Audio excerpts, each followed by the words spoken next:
It is your PrisonPlanet.tv memberships that fund so much of what we do here on this operation. And then we're more than happy for the TV show after it's aired live, then be leaked out onto the web to tens of millions of people. That's our goal.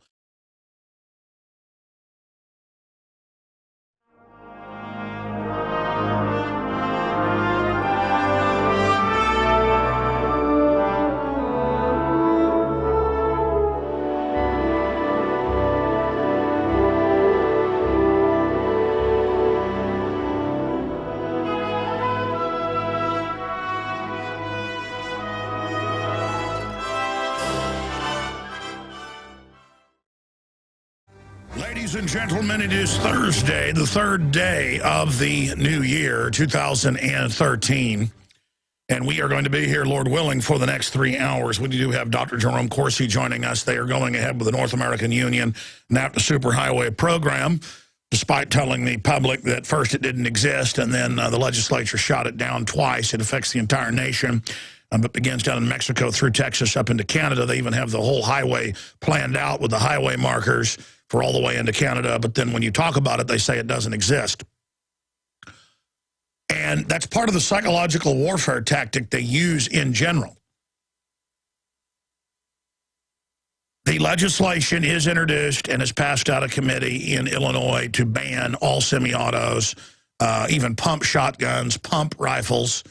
I saw a comment on Infowars.com. They said pump rifles. There's actually a lot of pump rifles. The point is that it's everything but bolt action. And the NRA, of course, is responding to it. And it looks like it's going to pass. Very, very close today. And Obama is quoted as saying he wants to quickly go for immigration reform, totally open borders, end of America, just not even having a country. No other country lets you do that. It's globalism, it's New World Order, and gun control. So it's hammer down. And you notice that in mainline, quote, conservative circles, they're not even discussing this. They're talking about tax increases in the fiscal cliff, which is important, but the power to tax is the power to destroy. But this pales in significance. And I didn't even get to it yesterday because it's so well known that Obama is one of the greatest liars in history. Just because we've gotten deeper into the corruption, he's just a puppet. But the system is lying through their mouthpiece where he said, I'll never raise your payroll taxes. I'll never raise this tax, that tax. They're raising payroll taxes, you name it. A whole bunch of new taxes, fines, fees, regulations. One of the crew members calculated on their paycheck what the new payroll tax is that started. And it comes out to about a little over $200 a month. So we're going to do a news piece on that. Or I guess whoever volunteers around here, we can black out their pay stub and all that. But government knows when you work for a company, they can just keep adding fees and regulations and surcharges onto things.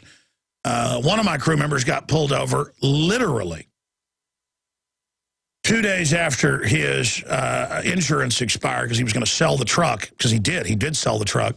The illegal aliens, of course, are released. They're allowed to not have insurance. And I think he's going to do a news piece on it. It's not a secret, but it was a $300 ticket. It's all automated. Turned out the cops had cameras that were scanning and reading it. That's why they pulled him over. And then they said there's going to be another surcharge whenever you go to get your license of between $300 and $1,000 next time he renews it. And then he got another $500 charge in the mail, and it says you are convicted, and they're just starting to send him more and more bills. That's the new system where you're never out of it. To be a U.S. citizen is to be seen.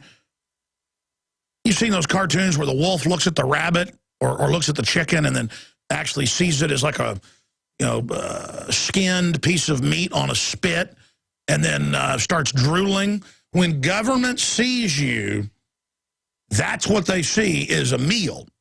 And they see a mark. Americans are now known as planetary chumps. We are now known as dinner. And all of us, more and more, have to do whatever we can to get out of the system, sabotage the system, not go along with it, because it's totally illegitimate. In fact, will you guys pull me the article Steve Watson did about checkpoints all over the highways? By the way, now they're gang checkpoints where they search your vehicle. I mean, this country is in martial law. It's what degree of it. And we've got forced inoculation news as well coming up. A new world order. A new world order.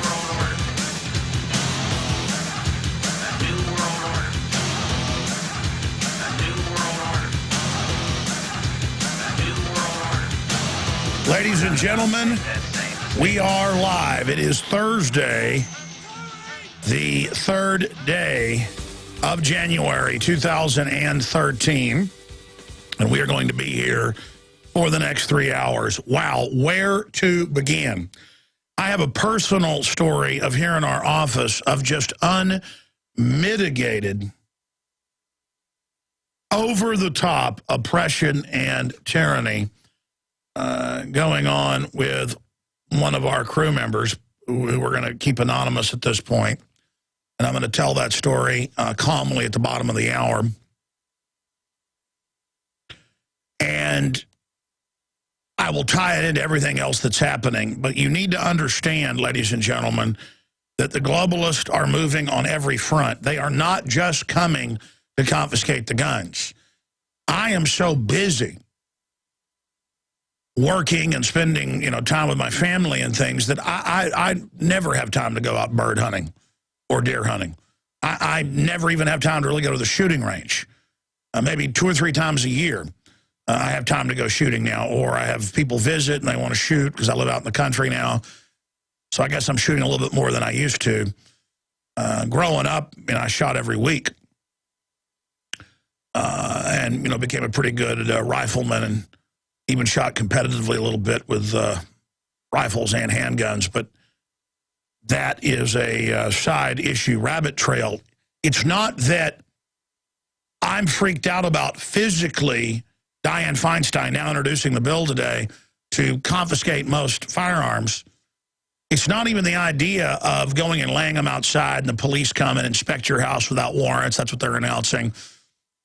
And they set up checkpoints on highways and are now searching for firearms. That's now happening all over the country. They're even taking legal ones. They don't care if the law says you can have a gun. They just take it.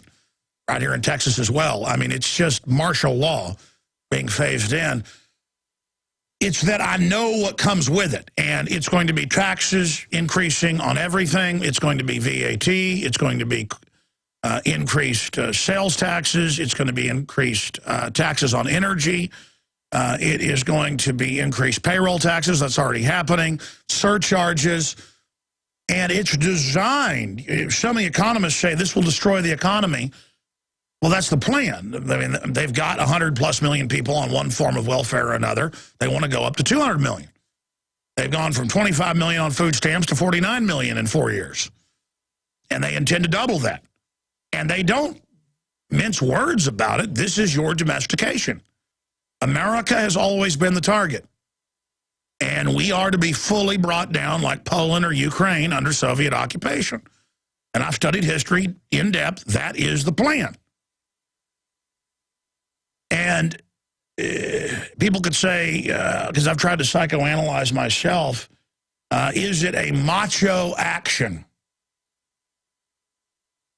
that I am going to stay behind in this country and go toe-to-toe with this? And no, that is not why I'm doing it. It's not out of some hatred of the New World Order and what they do. It's out of an absolute duty and commitment and pledge to fight these people.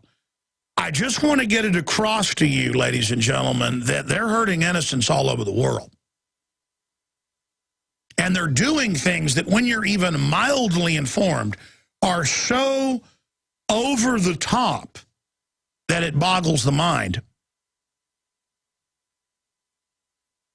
They give premature babies vaccines now in this country and kill them. They know full well what they do. They give pregnant women vaccines and push them and tell them in hospitals it's the law when they come in to get checkups, when there is no law.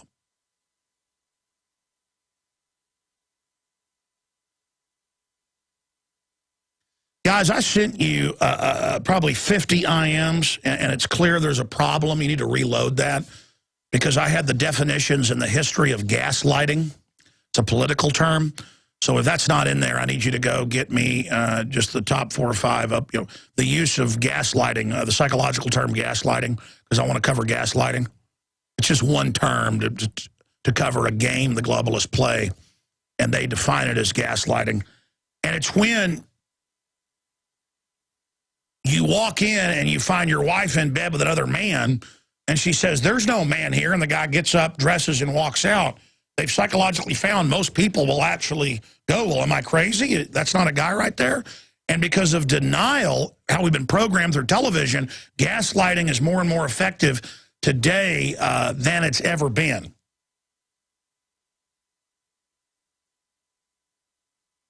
So I'm going to go over gaslighting today because I'd read that term years ago, but I came back across it.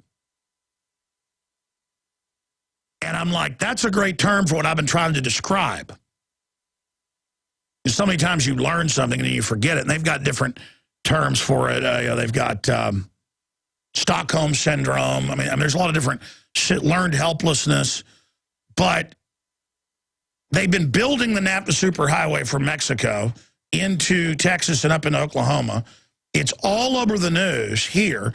And they go on CNN over the years. I've played the clips and go, Ron Paul isn't saying there is no Trans-Texas Corridor, NAFTA superhighway, when it's all Department of Transportation and publicly admitted and billboards up everywhere. Then they go, it doesn't exist. And then they say, oh, we're not going to build it now. And then they sign an order and bring it back in, even though the legislature said no, because they're having the states go and pay for it with taxpayer money. And then the globalists get the tax money off the toll roads. Or it's like CBS, NBC, ABC, all of them saying, Wayne LaPierre is a liar. There are no guns in Israel. There are no armed teachers. There are no armed citizens. That is a lie. The answer to mass shootings is not arming people. And the media went, whoa, LaPierre's got egg on his face. Whoa, man, that guy's a liar. I mean, it's an absolute fact in triplicate that since the 80s they've armed the teachers. And when they go on field trips, they've got M16s, and it's in Haaretz, Jerusalem Post. Anybody can go type Israeli teachers armed, Israeli citizens armed. It's a known fact. You can go read the Israeli laws on the Knesset website, and we've done newscast on it showing you. But see, we can't reach but a few million people a day. And even those listening on radio, once they've been gaslit, once they've been manipulated, once everything's been fogged, they're like, well, he says they got guns, but I've never been there. And it's just incredible. Yeah, there's Fox News showing the teachers with the armed teachers, guards, bolster school security in Israel. That's from December 30th. And as bad as Fox News is, at least they didn't, try to hoax their audience. That's why they got more audiences than all the cable news channels combined, because they at least tell enough of the truth so people don't think they're total operatives and actually watch them. And that's part of the hoax, though, with MSNBC and CNN, whose top shows have 500,000 viewers apiece. I mean, there's big shows in Chicago and Dallas and New York that per hour have over 500,000 listeners on one radio station. I mean, I can look at the numbers on affiliates. We've got some of our bigger affiliates. We have 110,000 listeners an hour. And that's right off the dash, instant meter computers, 100% people are listening. But it doesn't matter. They get up there in these big, giant, glistening sets, and they tell you authoritatively, you need to turn your guns in, and people just, oh, well, my gosh. I mean, Piers Morgan, he has that snot-nosed accent, and he's such a big audience. Even around here, when I told my crew that they've officially set me up for the 7th with Piers Morgan, people are like, incredible. And, of course, they're thinking it'll be a big news event because we'll have an argument or something. And that is how Piers Morgan actually does have an audience. His actual show doesn't have an audience. The derivative of it does get picked up and put on a lot of other channels. That's why he's #1 on CNN, is that he at least knows to have enough controversy and people he disagrees with on to try to get some viewers. So, I mean, it's a good move by the Pentagon that on record runs CNN. That's come out in the Washington Post even, that it's run by the Department of Defense and is basically a PSYOP operation out of Atlanta, New York, and Los Angeles and D.C. Well, not just a PSYOP. It's far beyond that. But still, there's the, oh, my gosh, Piers Morgan, you're going to be on there? I mean, it's almost not worth it to go down to the satellite uplink to the interview.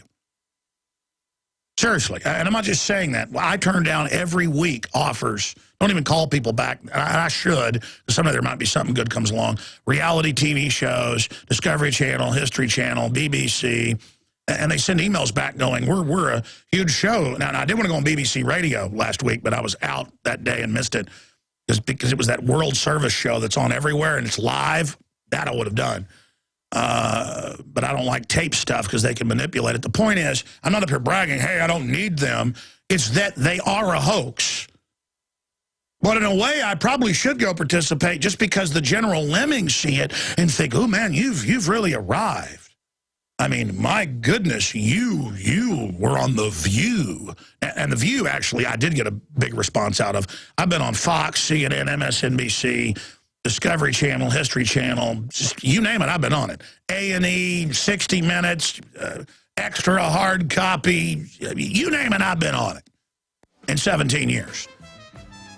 And it just doesn't do anything because you've got a bunch of zombies watching it. Now, when we come back, but again, it doesn't matter. It still creates the illusion that they're in charge and that everybody believes them. So you've got to understand, folks, it's a total facade. You ever seen those Hollywood facades, do a tour of the studios where it looks like a house, but it's just the front with boards propping it up behind it? It's a facade. Here's USA Today, Huffington Post, Bloomberg, Wall Street Journal. We can punch it up for TV viewers that are watching on prisonplanet.tv. Or just type in tax increase on 77%, and literally dozens of articles will pop up. 77% of Americans to have their taxes increased. It'll just be added onto your paycheck or taken out if you actually, file your own taxes. And we've got this clip of Obama here. That's just on payroll taxes right there. There's a bunch of other taxes and the Obama surcharge on investments and 401ks, and that's just the beginning. All total, it's like 14, 15 new taxes, but they call them surcharges and fees, so they're not. It's not global government that's being set up. It's global governance. Let's go ahead and play Obama 4 years ago, back during the campaign, saying, I pledge to never raise your taxes. Here it is. And I can make a firm pledge. Under my plan, no family making less than $250,000 a year will see any form of tax increase. Not your income tax, not your payroll tax, not your capital gains taxes, not any of your taxes. Okay, so capital gains went up in Obamacare, and payroll taxes went up. I mean, he broke every single pledge, and that's all he does.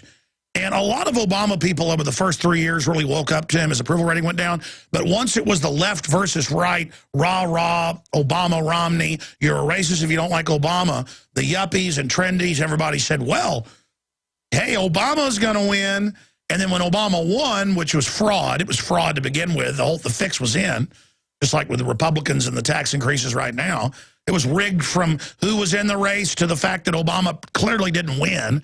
They didn't care. He was the guy who could create the most division, so they put him in. And people are like, hey, my guy won, just you're angry about it. And I'm like, do you understand Paul Ryan and Mitt Romney work for the very same foreign banks? And literally, when Mitt Romney was governor, he supported abortion, government abortion funding, open borders, takings, all semi-auto, handguns and rifles, carbon taxes. And they go, sure, you lost, I won. And it's like, listen, this is dangerous, okay? They're going to destroy the economy. Right. You're just a racist. And it'd usually be a white person calling in or, on the street telling me this or, commenting, or newscasters. And see, they play along like they're part of the power structure. They're winning. And now all over the country. In fact, guys, when you guys print me the article, I had it on the Nightly News last night, but I think it's on the other side. You can either jog over there and then try to find it or just print me teachers fired for not taking vaccines. And there's another one, nurses fired. Suddenly, all over the country, there's no law. And they've actually lost lawsuits before, and it's racketeering when they make you do this, but they just count on ignorance, and they don't care if they lose lawsuits because it's all government funded. It's about medical tyranny and forcing you to take shots, and they're training police under the state's Model Health Emergency Powers Act to forcibly inoculate you, and that's what TSA putting their hands on you about, and that's what highway checkpoints are all about, is they're getting you ready to put their hands on you.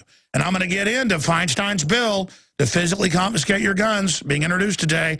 We told you yesterday Illinois was going to introduce a bill. According to the NRA, they've done it. It's out of committee, set to pass today. Looks like it may pass right now to make all people in Illinois turn their semi-autos in and pump. Everything but bolt action is going to be turned in. And they've got your FOID card. They know where to come get your gun. So they're coming. And it'll be on the news, the trucks and the police and people resisting being killed. And it'll be patriotism to kill American gun owners. And they deserve it. They did Sandy Hook, and they're all Klan members anyways. Remember when that month ago they were calling us Klan members and murderers?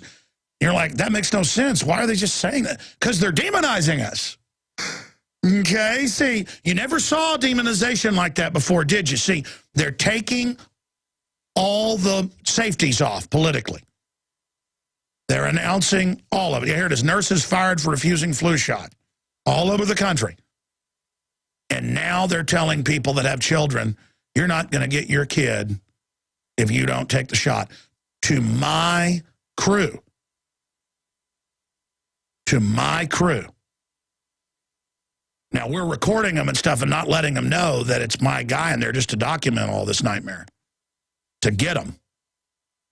But the point is that it's just this country, folks. I've got mainstream news announcing checkpoints nationwide at permanent highway checkpoints. Like you've had 100 miles into the border, nationwide, you're going to drive up to police checkpoints. They're going to search you. TSA is going to be there. It's been announced. I've got those articles here. It's martial law, folks. And they're going to set up machine gun nest. You're going to be under machine gun point when you pull up to these. We're going under Fallujah control. Monday through Friday, from 12 noon to 3 p.m. Central. We're live back Sundays 4 to 6 p.m. And, of course, don't forget, ladies and gentlemen, that we also have InfoWars Nightly News, 7 o'clock Central, every single evening. Every single evening. At 7 o'clock Central, and one membership to InfoWarsNews.com helps us pay for the bandwidth and expand the TV and filmmaking operations. And one membership then gets an additional 10 people. So really it's a total of 11. The banners on InfoWars.com and PrisonPlanet.com, they say that it is get one membership and share it with 10 people. That's technically 11 memberships. The same username and passcodes can be logged in simultaneously from 11 different computers with the same username and passcode. That is less than 59 cents per person per month. You've absolutely got to go get a PrisonPlanet.tv membership or buy 5 or 6 of them and support us, and then put the username and passcode you create that's for the site, simple names, so people can remember it, and go give them maybe cards to your boss or your employees or your church. I mean, you could go get 3 memberships that would be like, I guess, $17, $18 a month, and that would be 30-plus memberships. And then go out and get friends and family to tune in every night. We put archives up in high def, all the films, ebooks, a bunch of other documentaries we've been authorized to post up there. I mean, it really is a first-class site now. The new film Strategic Relocation, special documentaries, all of it. This is the future of the real media. This is the real cutting edge. And we are continuing, in perpetuity, that you can go get a monthly membership for $5.95 and 11 people can use it simultaneously. And I'll tell you, most people aren't going to tune in, at the same time at 7 o'clock every night when the show goes on and then re-airs over and over again. So, you can probably get 20, 30 people. In fact, I think it's safe to give like 20 people your username and passcode. Again, don't have the same username and passcode as we say on the site you have for other things, make it a unique one. And then email it to friends and family. Say, hey, here's my username passcode. You can use it. They just go enter into the username passcode. Boom, they're in. prisonplanet.tv or InfoWarsNews.com. We'll get them there. And this is a really powerful initiative. If you've already got a membership, share it with other people. If you want to really support us, go get a couple more memberships and print them up on cards, the username and passcode you create that's simple, and then go give it to people. prisonplanet.tv.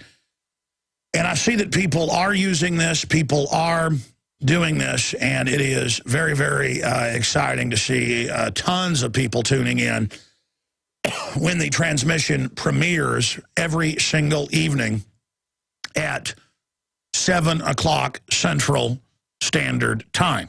And then, of course, there's archives a few hours later in HD. You can watch it when you want, how you want, where you want. And we're just adding more and more features to it all the time, a big redesign of the site.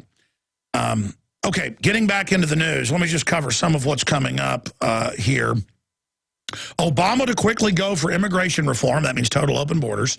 And this is out of the Weekly Standard. And gun control. So every time we do the document cam, it's just right here. This is the spot right here. It's right here. We can show the TV viewers. There you go. It's right there. Obama to quickly go for immigration reform and gun control. White House pledges action this month. And it just continues to go over all of that. Draconian Illinois gun ban advances to Senate floor. Effort to apply Chicago's disastrous gun policy across entire state accelerates. It hasn't been disastrous. It's been a mafia takeover. It's worked absolutely well. The drug war is a big success. Record prison populations, the country converting to a prison culture, largest prison population in world history. Giant mega banks laundering all the drug money. The police totally corrupted in many areas. I mean, it's absolutely worked like a charm. And continuing here with the news, Deputy Police Chief calls for permanent DWI checkpoint in Texas. And they're doing this all over the country. They have these individuals under federal grants. Every day I tune into the local radio news, and they're going, I think it's the right thing to do to have checkpoints on the highways and just search everyone. And Clinton called for this and signed an executive order, but it obviously was unconstitutional, so it never got implemented. And they said we're going to set up hardened checkpoints on the highways, and we're going to pull everybody over and search them. So to get everybody ready, up to 100 miles inside the border, they put these up to basically harass citizens and dig through your car without a warrant, claiming they're Constitution-free zones. More than half the population lives within 100 miles of a border or a coastline. I think it's like 70+% if you pull up the numbers. So the point here is that they're already doing it, though. And under Clinton, I filmed this and have it in my film, Police Day 2000. You can see I-35 at night, backed up 20 miles from Kyle in South Austin, in the suburbs, all the way to Georgetown. 20 miles traffic, 3 miles an hour, just to see if they could do it. And people sat there, and if you exited anywhere on the 20 miles, they said that was probable cause to pull you over and search your vehicle on top of it. I mean, you see 20 miles of traffic. And we went and drove down the country roads, got out to the end of the checkpoint. Austin police remember this, and they tried it, and then the legislature said, that's illegal, don't do it anymore. And the police, now servile minions of the feds, at least the police chiefs, you've heard it in Arkansas and Oklahoma and California and Michigan, Marines help run DWI checkpoints, and it's in the newspapers in California and places, and Marines with 9mm Berettas on their hip and heavy machine guns in the backs of Humvees, aiming at people. There's a bank robbery outside Denver, so they shut down 50-something square miles and dozens of roads and streets and have cops out with M16s aiming them at everybody. Just an act of domination, an act of piracy, an act of total control. And now, all over the country, they're pulling people over with the same glove. It's totally illegal to search you without a warrant. They don't care. They just say, women, get up against the car. And then they take their hand and go in your body. They go in men's rectum. They go in women's hind end. They go in the women's sexual organ. And the women get sick, and they go to they get infections. They do it to multiple people, and they go, the doctor, it's an infection, and they just go, shut up and get used to it. We'll use the same glove, and we're going to stick our hands in you, and you're going to take it. Just amazing, ladies and gentlemen. And so here's the article. Deputy Police Chief, he's been doing this like every day for 6 months, calls for permanent DWI checkpoints in Texas, hardened points. And this is what Homeland Security is already announcing. They've bought thousands of these armored pillboxes that are like these armored 18-wheeler trailers, and they just set them up. They've already done tests in Tennessee and other areas. We've shown you newscast video, showing some of it now, and they just search you. And by the way, folks, it's getting to the point they're hiring cops where you even lip them. They just get you out and just go, taser time. Or they just roundhouse, with a big old punch, break your jaw, charge you with assaulting them, even though it's on video. You videotape them, they club your head in, take you to jail. And it's just, they're going to stomp your guts out, America. They're going to take your guns unless you wake up. I mean, I'm laying out what's really going on here. I'm telling you where the end of the road goes, okay? I'm telling you where the end of the road goes, okay? And the state police for 2 weeks, when they showed these police just randomly, I'm going to pull you over, happened to Darren McBreen's girlfriend. She's driving all the way out of West Texas, to come here and see him. She's on the same road. Cops pull them over, and they go, I saw you not use a turn signal. And she said, I've been on the same lane for over 100 miles. I didn't. He goes, let me just see your eyes. This is just a DWI, just a pull, just randomly checking here. I mean, it's a joke. I mean, cops pull me over, know who I am, and ask if I'm drinking or if I have drugs or guns. And I just go, number one, I don't use products that your bosses ship in. Number two, I'm not dumb enough to be drinking and driving. And number three, I just don't even know what to say anymore. You know full well that you're implying guns are illegal. It's just, it's gone. It's gone. We have the biggest prison population. We have the highest cancer rate. They're killing us. We're being killed, okay? And I've got all their White House Science Czar book, Eco Science, where they talk about how they kill us with cancer and kill us with stuff in the water. I mean, it just sterilizes. Our sperm count's down 87 to 89%, and the women are dying, and highest rate of breast cancer in the world, and our kids are the most brain damage in the world from all the shots. And I'm a bad guy. I'm a mad dog for being upset about it. Let me continue here. A deputy police chief in South Texas is the second biggest city in Texas. What is it, like 5 million people? Wants to set up permanent DWI checkpoints in order to save lives. Well, how about put cameras in our house? Oh, they're already proposing that in Houston. It saves lives, raising the possibility that Texans would be forced to show their papers, submit to breathalyzer tests, and even mandated to have blood drawn whenever they drive down the street. Yeah, they're now in... The feds started this 15 years ago in Phoenix, and now they've done it everywhere. And first they go, well, it's a holiday, no refusal to take blood. Listen, one of my graphics crew was out, and I happen to know she doesn't even drink. And they're out before New Year's, was it after Christmas, and they're driving home, and she's a designated driver going out to eat, and they get them out, and they go, we're arresting you all. We can smell alcohol. And they go, well, I haven't been drinking. I'm a designated driver. And they said, well, do a bunch of sobriety tests. And she did one and said, look, I've not been drinking. I told you. They said, that's it. You're DWI too. They want to stick needles in you. And I'm going to get to the forced inoculations in a moment. And it goes on. San Antonio Deputy Police Chief Antonio Trevino appeared Monday in Austin before the Texas House Criminal Jurisprudence Committee. The San Antonio Express News reports he urged legislators to allow law officers to stop drivers and do routine sobriety tests near so-called drinking and driving hotspots, which is just everywhere. Again, they let you go drink in the bars. Humans have always done it. Texting and driving is 5 times more dangerous in MIT studies.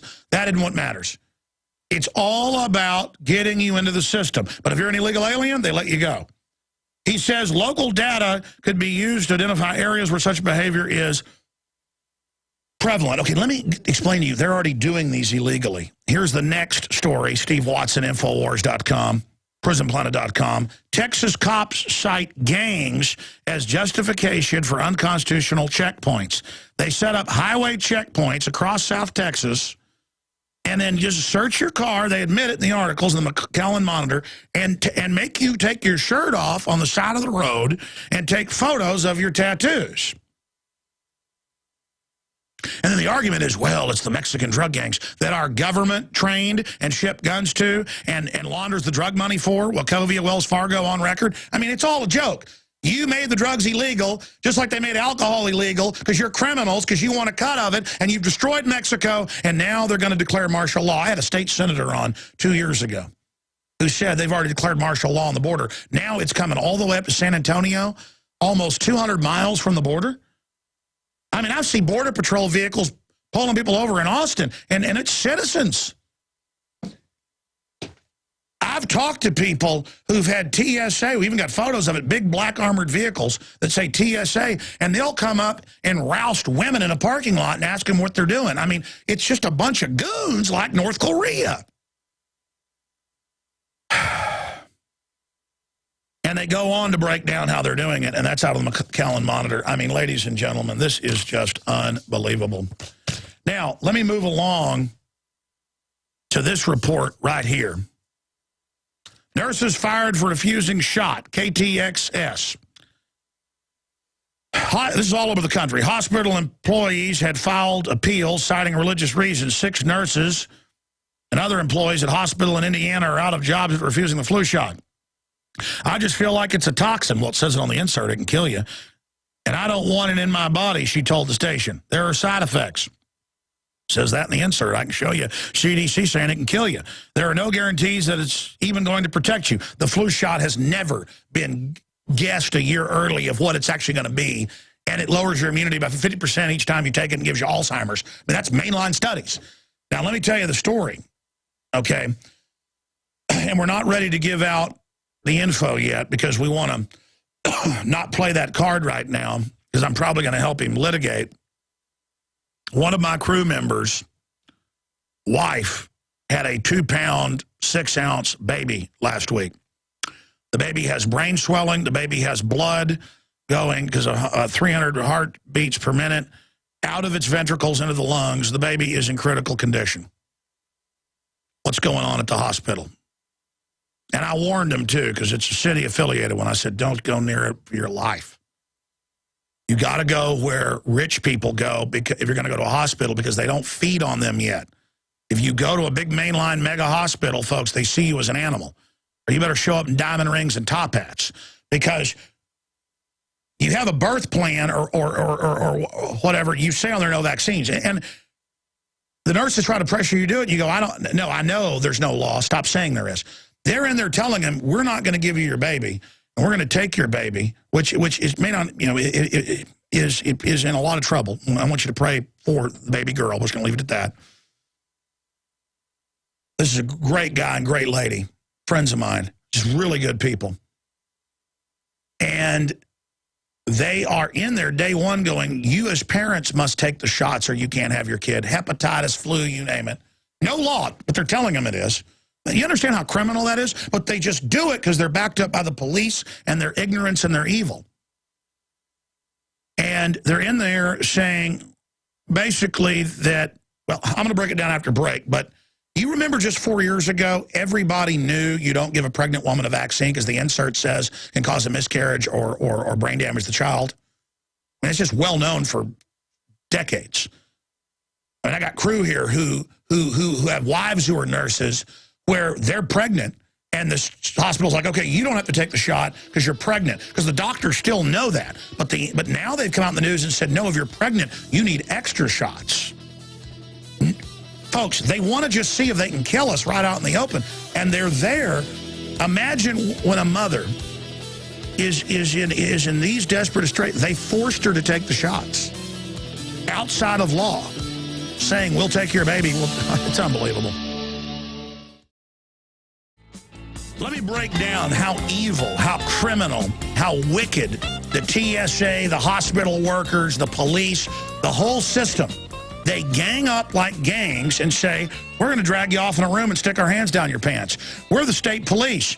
And we'll show some video of that for TV viewers. We're going to pull women over, and we're going to get these good-looking women out. That's why this was, you know, it's always the same. And we're going to take the same glove, and we're going to stick it inside your body.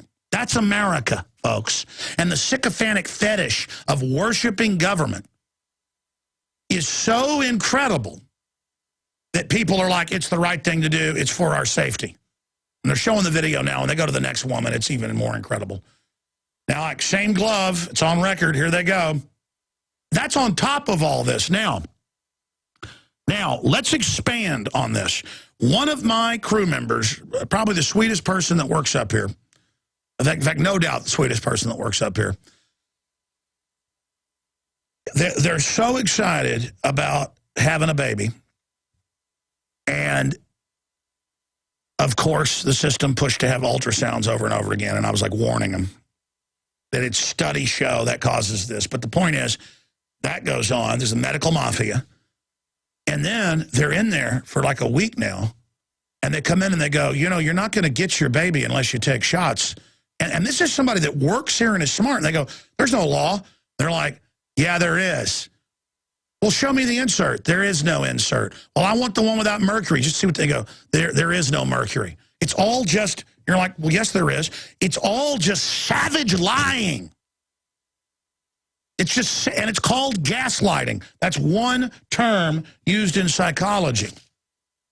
And it made me physically ill when he was up here with tears in his eyes yesterday. And I just said, go in there, record it, and we'll save a lot of people's children when we put all this out. I said, record it, get them to all say it again, record it on your iPhone, and we'll get them. You got to get aggressive with these people, okay? They will tell parents, oh, it's the law, your kid's got to take vaccines. They shoot them up from Alabama to California now without parental consent. And when people sued in California, they got the legislature to pass a law to shoot your kids up and not even tell you, saying the state is the parent. I mean, that's crook. They're like, well, we got a law to do it. Really, you got a law to do it, huh? Your law is a tyranny. Your law is a fraud. And I've got all the Supreme Court cases, but everybody knows that. I mean, these people are a cult of yes men, and these mega corporations that are eugenicists, they go out and they hire people who will do what they're told. They give you psychological profiles now to get a job at McDonald's. And those profiles on record are set to make sure you'll go along with it. Gaslighting is a form of psychological abuse in which false information is presented with the intent of making a victim doubt his or her own memory, perception, and sanity. That's what they go. They'll say, there's no, you have to take the shots as mommy and daddy. And so does the baby. Instances may range simply from the denial by an abuser that previous abuse incidents have occurred up to the staging of bizarre events by the abuser with the intention of disorienting the victim. And see, the globalists brag. Cass Sunseat at the White House says they want to disorient us. All this is like, our bill says we're going to take your guns, but we're not going to. Oh, we're building the Trans-Texas Corridor, but it doesn't exist. And they play these mind games with people, and that's why people are disoriented. And you watch cartoons and TV. It's all meant to that's why cartoons don't make sense and are all disjointed. It's on major studies. The kids' brains are already wired wrong. They're brain damaged. The general public's in a trance, folks. They've got military control-grade systems that have been proven in torture camps by the Chinese, the communist Russians, the Nazis, and our government, and they're using it on you. Do you want? The police are pulling you over, putting their hands up your rear end. If you just joined us, it makes me physically ill because I empathize. I mean, I've told the story of little geckos. It happens a couple times a year because there's so many. I could sit there with binoculars and watch them out on the post, up by the road. I live out in the country. I can watch these geckos hunt like tigers or lions, sitting there by the light, coming out and eating mosquitoes, little fat pink things. little lizards and skinks and others. Some of them are like 1.5 feet long, some of these lizards. It's like Wild Kingdom out in the Texas Hill Country. And undoubtedly, a couple times a year, especially when it gets cold, they come in the house, and I'll be in the bathroom at night, and I feel a crunch. And I turn the light on, and there's a little smashed gecko, his guts and brains smashed out, and it hurts. Because it's a pointless death, and it's a cute little creature, and I empathize with it because I love life. Now, I have proper instincts. I understand to go out and shoot a deer that's a prey animal, butcher it, and then eat it. That is a natural progression. If you don't, you get overpopulations of them, and they're running out in front of cars everywhere and starving to death. This is happening in Austin. You're like, where is this going? What are you talking about? Before Dr. Corsi comes on, we get into the Trans-Texas Corridor, the attack on the Second Amendment, just unprecedented stuff happening, but we have a normalcy bias, even I do now, to just accept it. Warrantless checkpoints where they stick their hands inside your body, it's all being set up. And the cops pull you over and just laugh at you because they're in the uniform, they're in the car, they got the power. Doesn't matter they've already been implanted with cancer viruses and the flu shot. Doesn't matter they're going to be, in 10, 15 years dead of cancer, 45 years old. They'll never even know what hit them. So there's not even it's sad when you're looking at one of these zombies because they're just victims, but you can't get through to them. You can't get through. You're not going to get through to the zombies. 5% of our forebears said no to the corruption and won. And there's way more than 5% of us really get what's going on. But I want to say something to mainline conservatives here. It's time for you to realize that the left isn't the left, and the left isn't, environmental wackos or stupid, or they don't know what they're doing. They know taking guns makes crime go up. They want to make you their slave. And the reason I got off into empathy is that when I know somebody and their baby is in critical condition fighting for their life, and the nurses are there bullying them and telling them, the young mother, oh, yeah, you got to take the shot or you don't get to have the baby. We'll take the baby. That's like saying, coming to somebody's door and saying, buy life insurance from me or I'm going to kidnap your kid. I mean, it's the same thing. But it's, oh, you're in a nurse uniform. Well, I better do what you say because the nurses have been forced to take it. They're going to now abuse you and force you to do it outside of law. Assaulting you with a deadly weapon proven to be hurting people.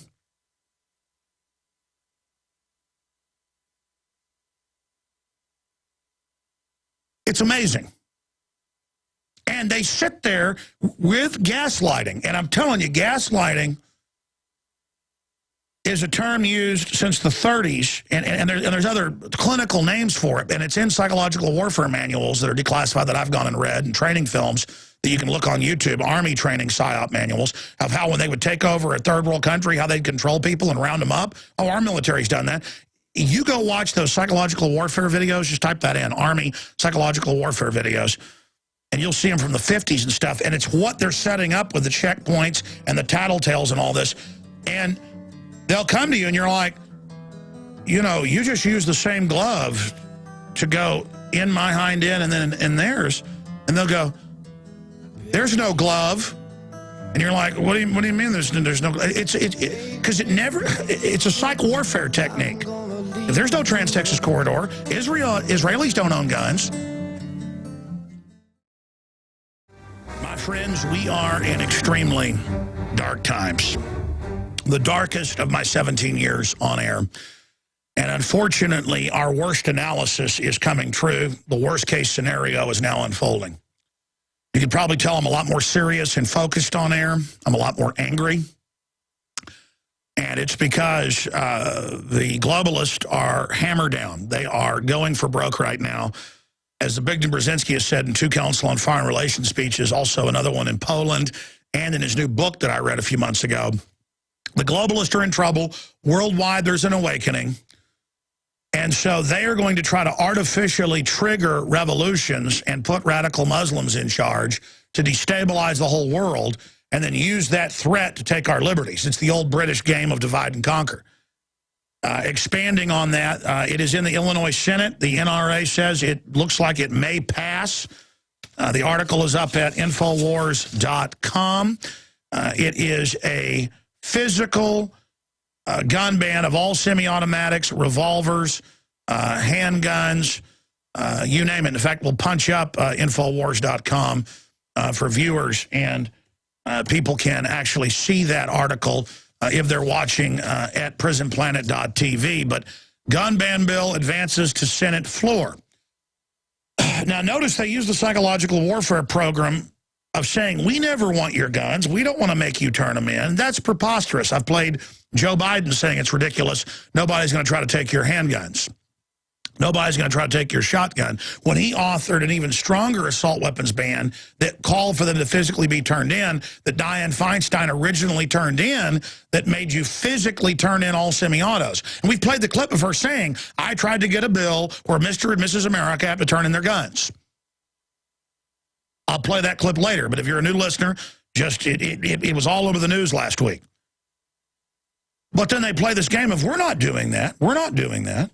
We're not doing that. And now Feinstein's introduced her bill that even mainline gun groups are going, oh, it makes you go in with your legally bought guns, and then you go into the ATF, and then they decide if you can keep them. It's registration. No, the bill actually says that, and a forced buyback, and she's in the New York Times with Cuomo saying we're going to make you turn them in. And now in Illinois, the area that this mafia controls, Rahm Emanuel and others, we're on the radio in Chicago right now fighting him. A lot of good people up there are exposing it. They're saying, oh, yeah, all state holders of guns, handguns, rifles, revolvers, pump shotguns, and pump rifles. And I saw somebody on Infowars.com comment and go, there's such a thing as pump rifles? Yeah, you didn't know there were a lot of pump rifles? Actually, some pretty good firearms out there. Lever action, you name it.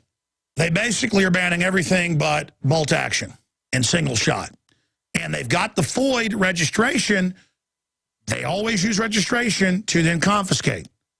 And they want the Chicago model of a total gun ban for citizens, which is made it the murder capital of the world. 500 deaths last year, 512, they said. And most of it's gang-related.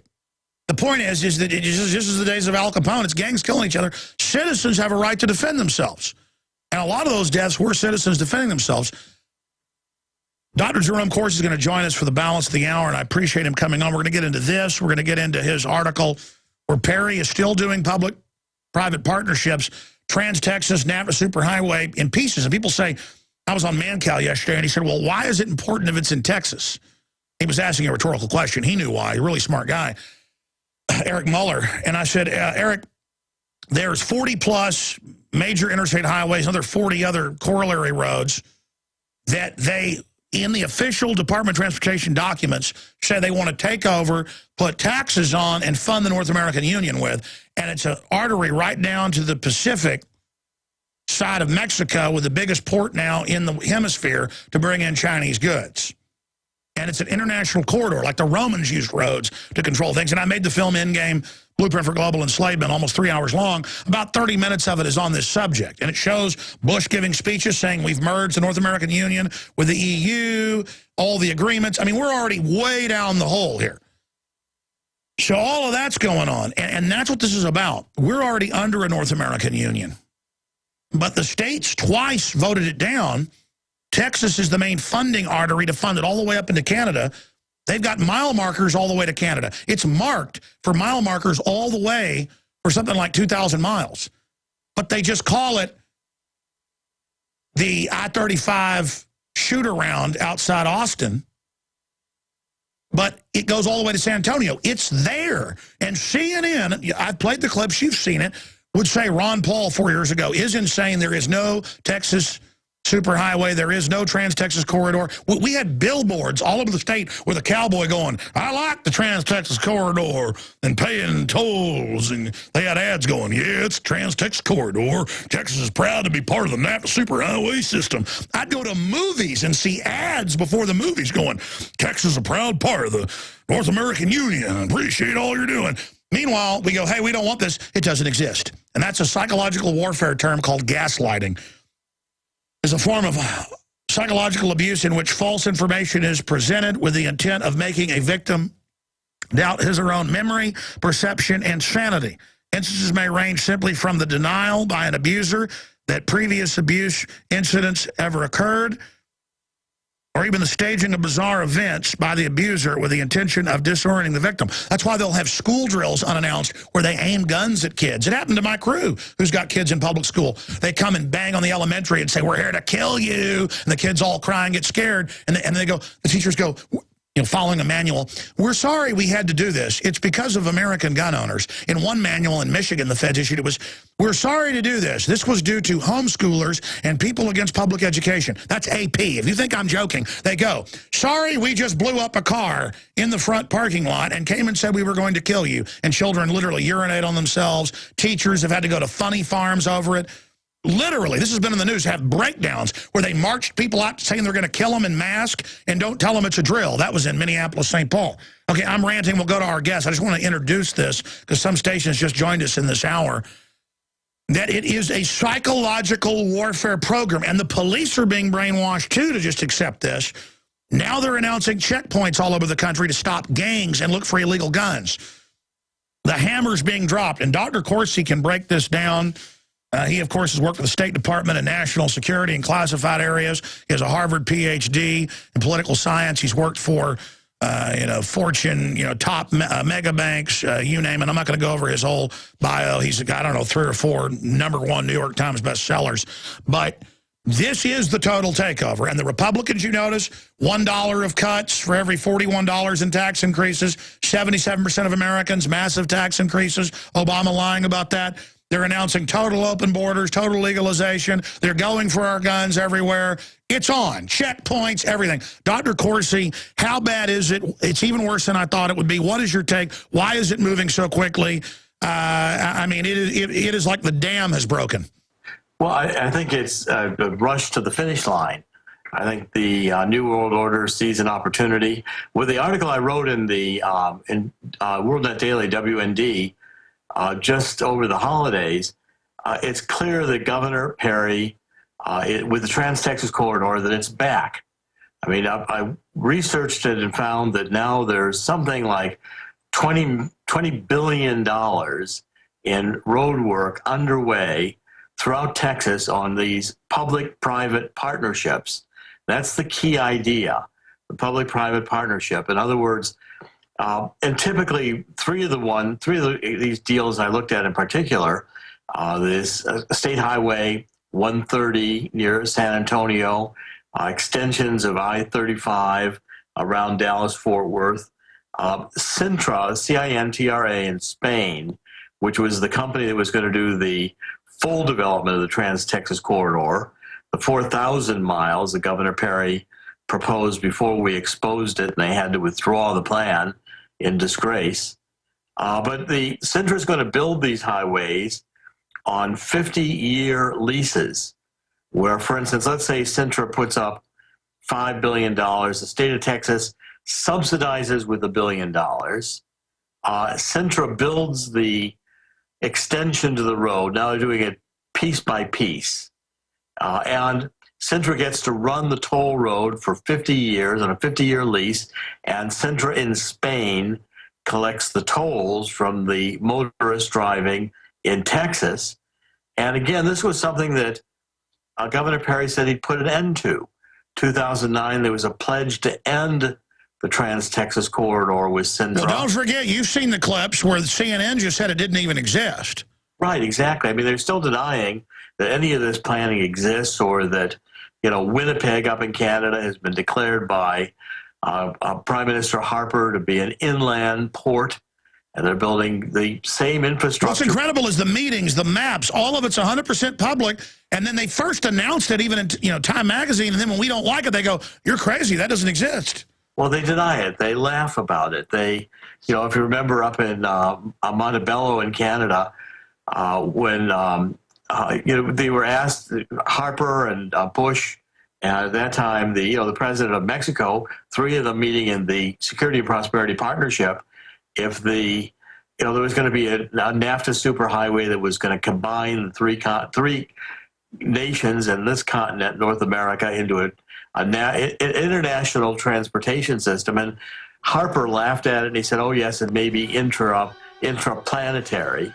And then, of course, he comes out and announces that Winnipeg is going to be an inland port and that the government of Canada is committed to building an international transportation structure that ties into trade in China. Well, it's all in the SPP documents. We're going to be right back to get into this, but then I want to get into the guns with you, and I want to get into the Middle East, Benghazi, because you're an expert on this. To be kind to Dr. Jerome Corsi, who's with us. Again, I'm your host, Alex Jones. I've been right up front in this, going to the Campo board meetings, watching the takeover, reading the SPP documents that Judicial Watch sued and got. And I know Dr. Corsi's been on this even more than I have, but watching in Texas, they don't even follow their agreements. In fact, most of the new toll road stuff is built off existing toll roads on roads they're not even supposed to put them on. They break the law and do that. Bush signed an executive order. I guess they say that makes it all right. I guess they could sign an executive order saying the moon was made of cheese. And then most of these new roads get paid for with taxpayer money, and then Centra just gets the money. But I want to get into that, and that's why I originally asked the guys to get you on, Dr. Corsi, and I appreciate you coming on. But what about the overall? I'm going to go back into it. I know you're focused on this now, but what about the overall going after the guns? I know you've been writing about that, and the Republicans selling out to massive tax increases. I mean, they're trying to collectivize this country. They know massive tax increases are going to shut the economy off, but I guess that's the plan to get people on welfare. Let's first deal with the guns. I mean, I wrote an article, also sent it into your producers there on the shooting that was, the recent shooting in the elementary school in Sandy Hook. And I interviewed some of the top psychiatrists in the world, Dr. David Healy, who's in Great Britain, Peter Bregan, Harvard-trained, formerly full-time consultant at the National Institute of Mental Health. And they universally told me that these kids who are shooting in the schools, these incidences are almost 90% linked with the medications prescribed to these kids by psychiatrists. In other words, what happens is these school shootings, a kid, let's say in school, is a little bit difficult to deal with and maybe has some problems at home. So immediately the doctors come in and they diagnose the kid as having some psychological disorder, an attention deficit disorder. They get him psychiatric treatment and put him on forced medication, Ritalin or Prozac or any number of other very powerful drugs. And these are psychotropic drugs, and they produce, especially in these adolescents, a form of suicidal and violent outbursts. So that if you look at the incidents that have occurred and track down who these shooters are, you're going to find that about 90%, especially the high-profile cases, these kids were on medication prescribed by psychiatrists on behavioral problems, which may or may not have been real or may have just been an attempt to control a difficult kid in a school environment. And by the way, I covered your article last week, and when you say 90% that these scientists, these doctors are being conservative, they count the few gang-related shootings where 3 or 4 people shoot each other as in that, and in those cases, they're usually just drug dealers. So that's why it goes down to 90. If you look at the real mass shootings, it's always goth, whites, or Hispanics who are avowed devil worshippers. I mean, every case, they are into the occult, they are avowed devil worshippers, and they are on psychotropic drugs. I mean, it's more like 100%. In fact, I can't find cases where the real mass shooters, where it's like 10, 15, 20 people, and it's not gang-related, aren't on these drugs. Well, in fact, Dr. Bregan was particularly good. He said a lot of these kids are just kids that in a normal environment, you go back 40, 50 years, first of all, you'd have God in the school. You'd have parents around that could be involved. The kid might need some attention, might be a lonely kid. Now the school, which doesn't really want to deal with the kids in general, in particular, they don't want to spend any teacher time. The teachers aren't trained. So they get the psychiatrists involved. They prescribe these extremely powerful drugs. They put them on suicide pills. The insert says causes you to commit mass murder and suicide. And these pills are extremely dangerous, psychotropic effects, which produce the suicidal tendencies and the violent tendencies. The kids further withdraw. They withdraw into these video games, which are, you know, killing video games, this created world of fantasy of killing and violence. And then when these kids act it out in reality in a school, people are surprised. I mean, there's no reason to be surprised. Doctor, if you study Chinese-style mind control and CIA, it's drugging with scenarios. These video games were designed to create instinctive killing by the U.S. military, non-thinking. You put them on mind control drugs and put them on a Pentagon killing simulator, what do you think you're going to get? Well, and in fact, a lot of these video games were created by the military in order to increase the percentage of soldiers in combat that would actually use lethal force. It's one of the little appreciated secrets of combat going back to the Revolutionary. Break this down, Doctor. Break it down on the other side. We'll be right back. You know, Dr. Corsi is probably more qualified to talk about Benghazi than anybody I probably know.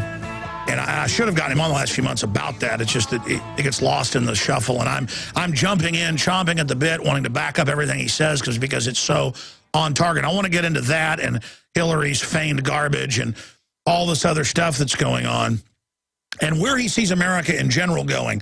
Does he agree with my analysis that it is just runaway train right now? Is there any way to stop the takeover? Why do the globalists think it's their opportunity? Is it a response to seeing an awakening happening? They're trying to head us off at the pass. I want to get his take on that. I want to go back into the Napa Superhighway because it ties in to this tactic now that those of us that are awake go, this is ridiculous and discrediting that they announce there's no global government being formed, but in hundreds of financial papers they brag how they're forming a world government run by private banks. So why are they doing that? Well, because we're informed. The general public, folks, doesn't know where their state capital is. You have to understand, people think of knowing things as work. They never discover that knowing things is addictive and is what really being alive is. And so you got to understand, I mean, the general public is just not even dumb. They're ignorant. And this tactic of just lying, I mean, at hospitals everywhere, everybody I know goes into the hospital and they say, we're not going to fix your broken leg till you take a flu shot. And they're like, but you have to render care. And they go, we're not going to. Get out. I mean, it's totally illegal on so many fronts. I mean, I've had lawyers on. It's that's what tyranny is. It's a willful criminal oppression. And they're just doing it. And now they're going to set up armored checkpoints all over the highways to, quote, check for gang members. It's just incredible. Dr. Corsi, getting back to what you were going to talk about with, for those that don't know, the statistics from World War I, World War II on troops wouldn't kill people up close. So the Department of Defense developed, and you're right, this is something even foreign governments really didn't pick up on for a while. It's given the, quote, United States the edge. Murder simulators, killer simulators. Tell people about that. Well, these original combat video games were developed by the military around the time of Vietnam, because the little-known secret is that in combat, most of the killing in person is done by 2 or 3% of the troops. A lot of troops will not use violence, lethal violence, where they can actually see the enemy, even when they're in danger themselves. So in Vietnam, our troops exposed to these kinds of games were able to get the kill ratio up to about 90%. 90% of the people in combat would be willing to use lethal force. And that's where these games started, because psychologically, they engineered desensitization, or desensitized process to where killing another human being or using lethal force against another human being is no longer repugnant. It becomes acceptable in the frame of behavior for the person to find for themselves. That in combination with the type of psychotropic drugs that we are regularly handing out in our schools is a formula for disaster. These kids play these games, get programmed for violence, take the drugs affect their psychology, their thinking, they become suicidal and violent, and then we wonder why we have the incidents in the schools. And we wonder why the military has record suicide, and we wonder why the U.S., the #1 cause of death now is suicide. Wasn't in the top 10 50 years ago. In fact, folks, you can show ABC News, #1 cause of unnatural death, now suicide. We're a nation on suicide mass murder pills, and the social engineers know this full well. And of course they do. And I want to skip to, you know, with the time we've got, I've been writing again about the economics. I have an article out today that Ben Bernanke, in the time he's been in the Fed, which started in February 1, 2006, on December 12th, which is when they announced this QE4, another round of buying our own debt. That period of time from 2006 to December 12th, 2012, Bernanke doubled the amount of national debt. We went from $8.13 trillion to $16.4 trillion. And this is, again, another conscious process of destroying the United States. This QE4, quantitative easing 4, which is the economist term for it, means that we're going to be buying monthly $85 billion of our own Treasury securities and mortgage-backed securities, which keeps interest rates artificially low, but is essentially creating so much liquidity that the dollar is becoming debased, and it's setting up the precondition for hyperinflation. Hyperinflation is now an inevitability. It's built into the system.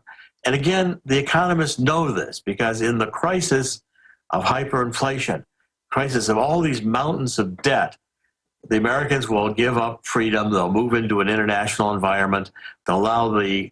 And by the way, you worked in banking at the highest level, so again, you know, you are uniquely able to speak to this. What's the time frame? How bad is it going to get? Well, it's going to get, first of all, we're going to be at a point where we may double again the national debt, not within, may not take us 6 years this time. We may do it within 3 or 4 years. Certainly we're going to be over $20 trillion by 2014. And when we get over $20 trillion, remember, our gross national product is under $16 trillion. Unbelievable. So by the end of 2014, which is in 2 years, when we're coming up with the next congressional election, I expect us to be in another economic crisis of hyperinflation. And this whole deal of fiscal cliff is a fiction. We went over the fiscal cliff a long time ago. This recent legislation did nothing to solve the fiscal crisis of the United States. We actually have more spending in the bill that was just passed in this emergency fashion.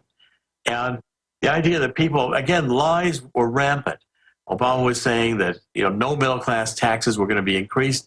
77% of Americans who pay taxes are going to have an increase because of the phasing out of the 2% relief that was granted on the FICA reductions on payroll taxes.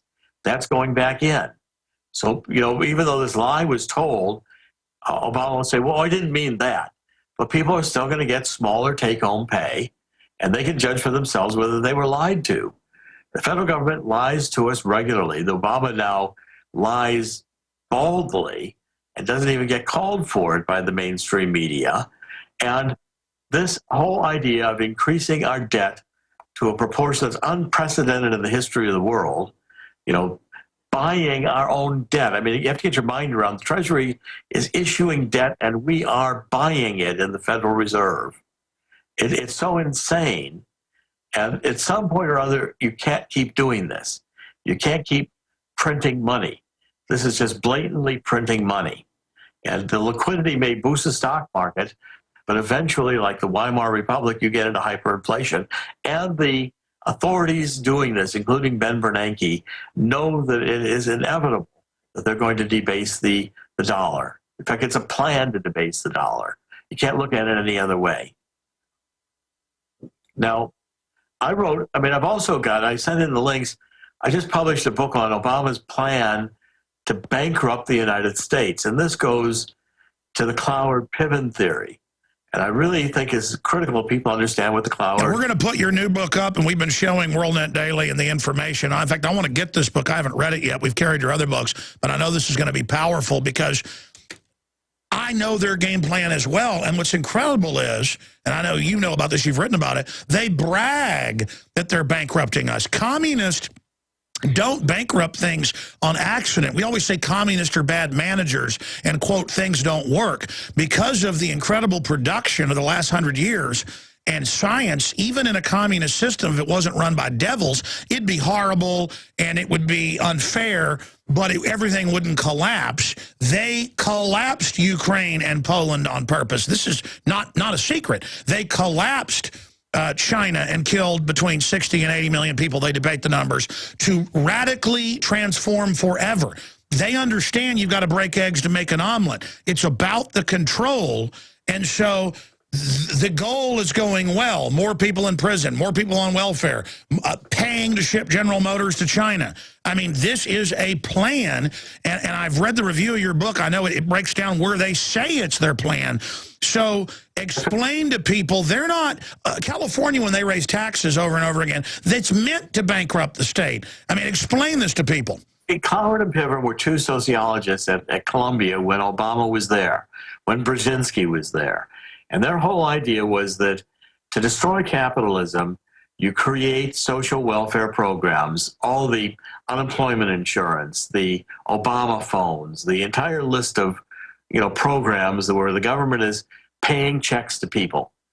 And you build this system to the point where it is so huge, you've got to raise the tax base in order to pay these welfare payments, social welfare payments, entitlements, that the system collapses because the taxes destroy the economic activity, the tax base decreases, the system goes into bankruptcy, and then the Cloward and Piven, the sociologists, said that this is the time when we really have the opportunity to create a true socialist, read communist state, in which the principles of social justice, meaning destroying private property, destroying the family, having government control of every aspect of your life, having the bureaucrats make all decisions, including death panels on health insurance, 100% government control of all the means of production.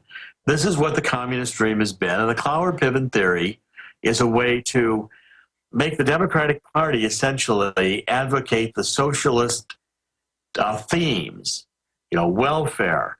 We're trying to help you. We care about you. Want unemployment insurance. And then by putting the tax burden to these unreasonable levels, having debt go beyond the ability to pay the debt off, the system goes into bankruptcy, collapses, and in the ashes, out of the ashes is born a true socialist or communist state. That's the goal. That's Obama. And they're going to look to the 90% that don't have jobs anymore from overtaxation and say, we got to kill the old people because it costs. They're already saying this in Slate and Soros outfits. I mean, it's so diabolical. And remember, Doctor, they always said, oh, there's no death panels. We're like, it's in the bill. No, there's not. Oh, there's no NAFTA highway. What do you make of them coming out and saying that Israelis don't own guns and they don't arm teachers? I mean, the level of lying, these people make the Politburo look honest. In fact, the Democrats were going to propose this legislation. It themselves own guns and are protected by guns. If you go into a federal building, you try to go into the U.S. Congress, you're going to go through metal detectors, you're going to go through all kinds of federal agencies with badges, with guns, examining everything you've got before you get in that building, wanting to know where you're going to go. The bureaucrats that want these gun-free environments don't themselves operate in a gun-free environment because they know how dangerous it would be. Well, they're mafia. Mafia always wants to disarm its slaves. Here's my question. What is the general prognosis? Am I right? And Larry Pratt saying this is the worst assault ever. Ron Paul, I mean, I want your view on this and then your analysis. How bad is it? Because they now look gleeful and are attacking on every front, and the Republican leadership is collapsing and just saying, yes, this is what we're going to do because the foreign banks are buying both sides. The GOP is in disarray. The globalists and the socialists the far left, the Bill Ayers crowd has stolen the leadership of the Democratic Party. This is not the Democratic Party of Jack Kennedy or Hubert Humphrey or Harry Truman. That party's dead. This is the radical left the socialists read communists, hijacking the Democratic Party and putting their agenda in the name of progressive. I saw another Slate article today calling to get rid of our free speech. I mean, these people are monsters. Assaults are going to be left and right. You get a Sandy Hook coming on, immediately the New World Order agenda jumps on this for gun legislation. The worst possible thing. And then when the NRA tries to hold a press conference, they get ridiculed by the mainstream media, the demonstrations, the acting up, the agenda is not heard, the lies are being told. Yes, teachers are armed in Israel. Yes, if you walk around Israel, there are automatic weapons being held by off-duty military in uniform. It's a very militarized environment because it's the only way it's safe. And in fact, if you do create these gun-free zones, the truth is, like Chicago, you're going to create a free killing zone. And then they bring the military in as the answer. See how they do it? They take the citizens' guns, it becomes a crime system, then they bring in troops, which is they're now doing. And rely on the government to protect you, which is exactly, our founding fathers advised us, do not rely on the government to do anything for you. Let me ask you this, are they going to win? I mean, how bad is it? Well, it's the closest to the globalists and the socialist communist left winning, and they're using the Saul Alinsky agenda. Obama is going to, again, you've got to read these two ebooks I wrote, the one on the Saul Alinsky, the evil genius behind Obama, and Obama's plan to bankrupt the USA, the Cloward-Piven theory, because it explains what they're doing. They're using the class warfare, resentment against the rich. We've got to tax the rich. Even with Obama getting this agreement on the fiscal cliff, he's already saying in videotape presentations to his constituency, the Obama for America crowd, that he hasn't taxed the which are still not paying their fair share. They won't Howard Dean came out and said the poorest people need to pay more taxes. Well, in fact, the point is that the socialist agenda, nobody in the end owns any private property. Except the master bureaucrats who are exempt from all the rules. And are protected by the military, do not themselves live in gun-free zones, don't give up their weapons. But in fact... No, they all have bodyguards. That's a status symbol with them. Bodyguards. You go into a federal building that you don't have to go through a metal detector with badges and guns. Michael Moore has 5 to 6 bodyguards every time I've seen him. Piers Morgan has armed bodyguards. I mean, it's all on record. Hypocrisy and the lying of the New World Order and this Bill Ayers left, that this Obama left, has never been greater. They're lying about everything, saying, oh no, we don't have a NAFTA superhighway. There's no public-private partnerships here. Then you look and you find there's $20 billion of deals that Governor Perry has signed with with Sintra in Spain. No, they bragged in the AP years ago. They said Perry's just going ahead in chunks. I mean, it's not a secret. They just laugh at us. Incredible. Just stay there, Doc. We got to go to break. I want to come back and get more into just the economy. I mean, is there any way to turn this around? How bad is it going to get? And then we'll have the third hour with a bunch of special reports we're going to premiere here, and a bunch of news and so much more. We've just got to get the word out. These people are such authoritarians, ladies and gentlemen. We've got an extremely powerful video piece we did to counter Mayor Bloomberg's piece with all the different actors saying, turn your guns in.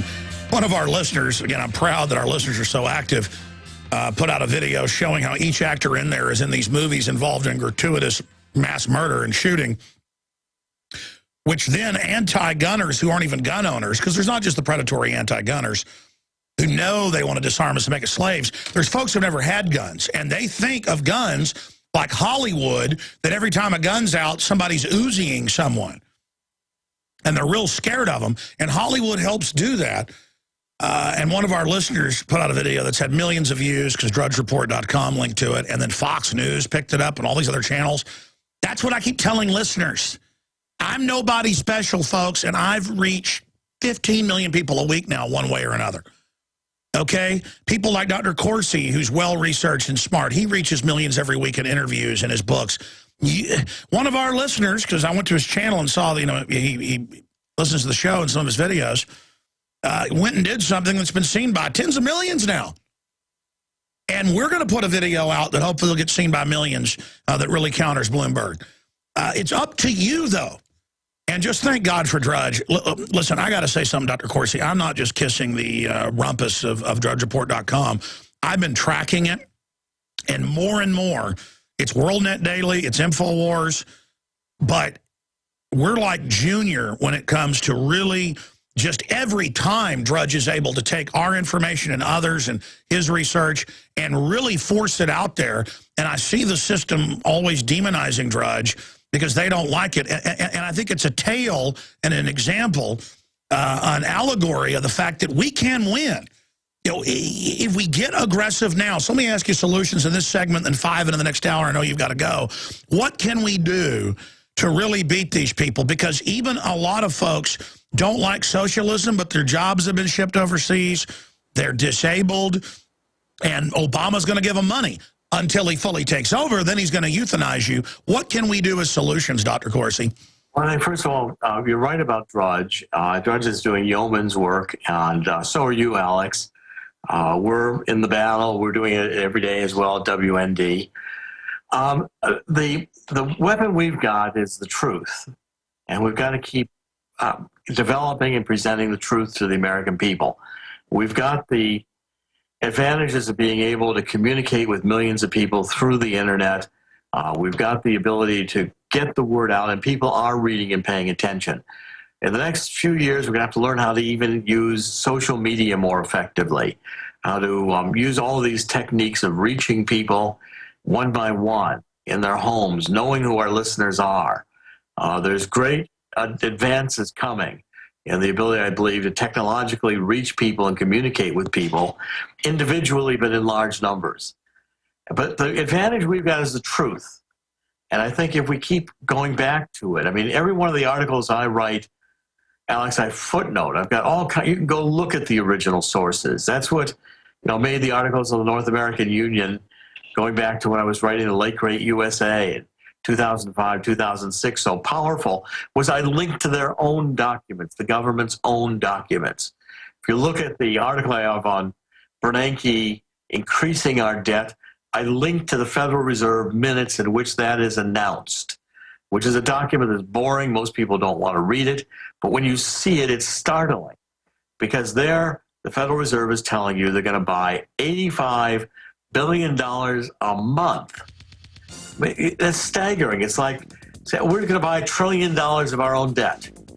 And as if that's, buying your own debt is like having a printing press in your basement. So checks come in, don't worry about it. We'll just keep printing money and send out, pay the bills. But the globalists, they get real goods for that, and then we get handed the debt when most of it's derivative. Stay there.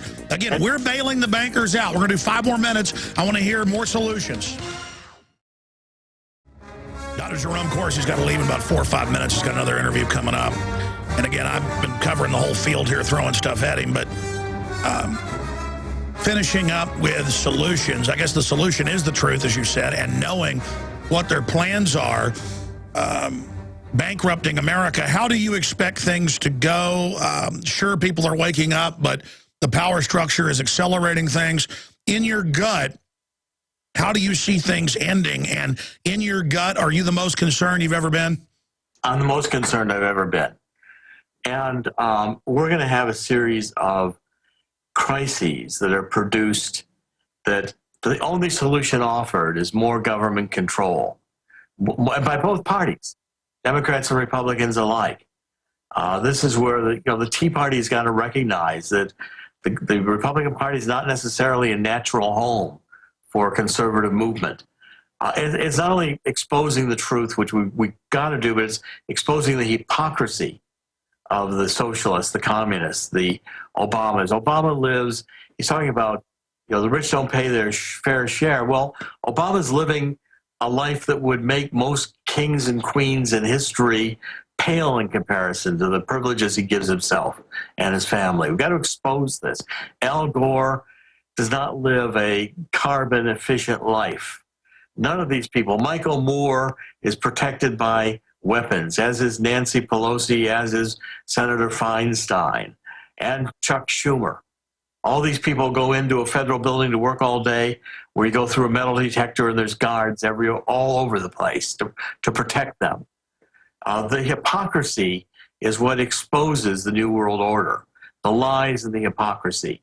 And the crises are what I'm concerned about, because the capability of producing, people got to understand this Cloward-Piven theory, that the engineered bankruptcy that we're in, this expansion of the entitlement programs, is a plan. It's a plan to cause capitalism to crumble, so people will give up freedom. And then they blame capitalism when we've left capitalism, and this is crony fascist socialism.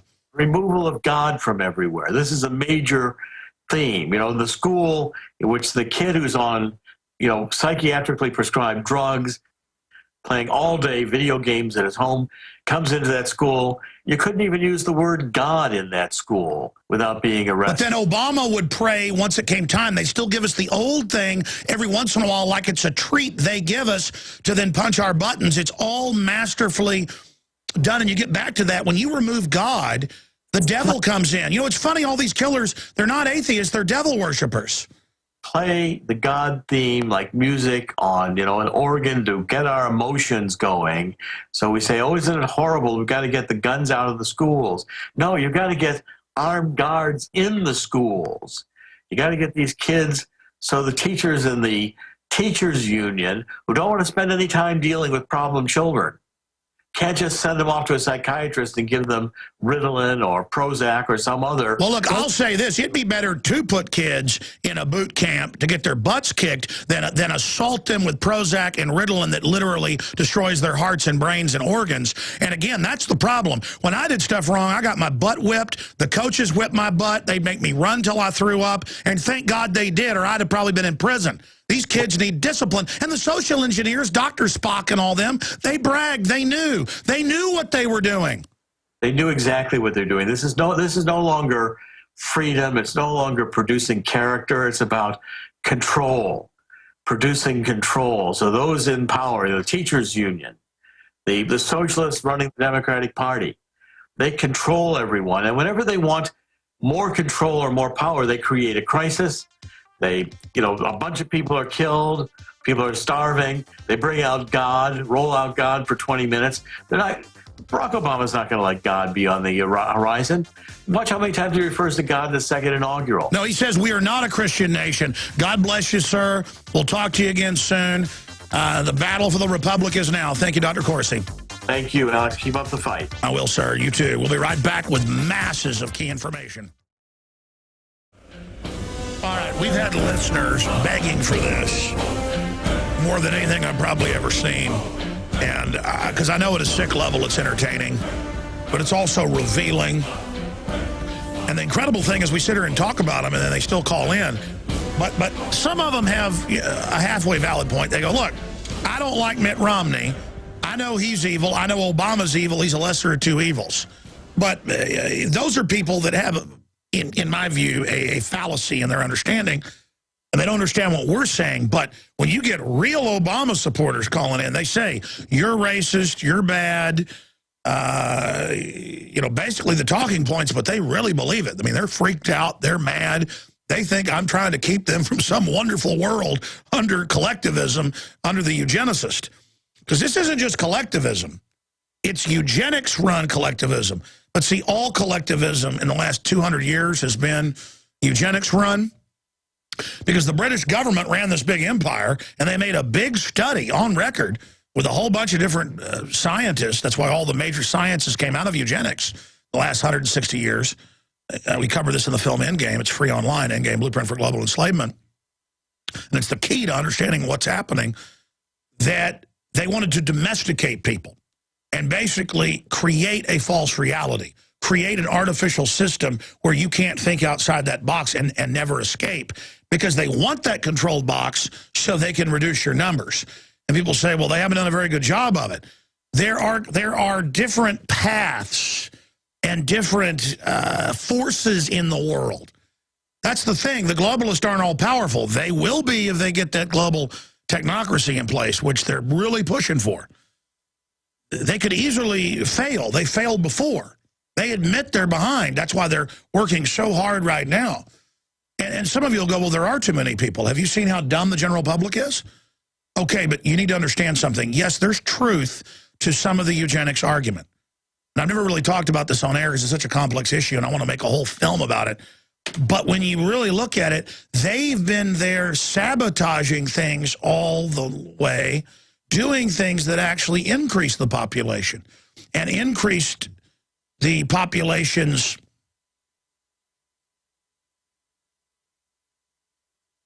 systems, forms of their systems, to where it was more destructive on the environment. It's incredibly complex. In fact, I shouldn't even have gotten off into all this, because the point is they're trying to dumb people down, and they want more dumb people than smart people until they get control, and then they're going to wipe almost everybody out. It's all divide and conquer. It's all play nation states off against each other, races, religions off against each other. It's all a destabilization program. I forgot to get Corsi's take on Benghazi. We set him back up next week for 30 minutes just on Benghazi. I forgot to get to that. The point is that it all goes back to eugenics. And, you know, the government is attacking and going after smart people. You have to understand, eugenics is sold to yuppies and to intelligentsia like, hey, there's too many dumb people and they cost too much money. Let's go ahead and abort all their kids and get rid of them. You know, it's the humane thing to do. Let's tell people we're liberals. We're really eugenicists. Okay, we'll do that. No, I understand. Act non-threatening. Exactly. Sneak up on them. All right, let's do that. Meanwhile, the entire system, as if that isn't bad enough, is really targeted at smart people who aren't part of the power structure, or a surplus of smart people, or a surplus of aggressive people who they use to project their force, but who they fear. So like a cannon after a war, they decommission and spike and cut up into pieces and melt down. They do that to our military after they've used you. And now they're just going towards robots and drones where you're not even needed. And then they write books. You know, the heads of the big computer companies write books and articles in Wired Magazine, how they're doing it to you. I mean, it's not my opinion is what's frustrating about this. I would have rather gone in the last 100 years, truly industrialized the third world equitably to try to build up a system, have technology export that actually built up the first world while empowering the third world. You know, basically no federal welfare, only local welfare. I mean, because I've studied economic systems that work, but those systems create high education, true education, not indoctrination. Notice the more education we get, the dumber we get, the more ignorant. Again, I said I'd take Obama calls, and I just go off into a trillion different issues. I really want good things for humanity. I really have studied history. And it's not hard. It's not like I have my opinion about what works and they have their opinion about what works. They don't want collectivism to empower you.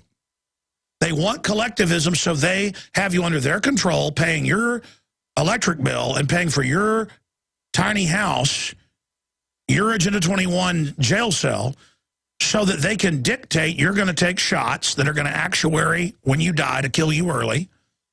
And so they can fully control your life and use you and expend you as a cog, because they are a religion, the priest of power. Their whole religion is about organizing groups of people. And I don't like it. And I don't like them. I mean, these globalists are very, very sick people. And it is the ultimate sin in the British Commission on Population. I'm going to give the number out only for Obama supporters here in a moment. They can call in on their Obama phones.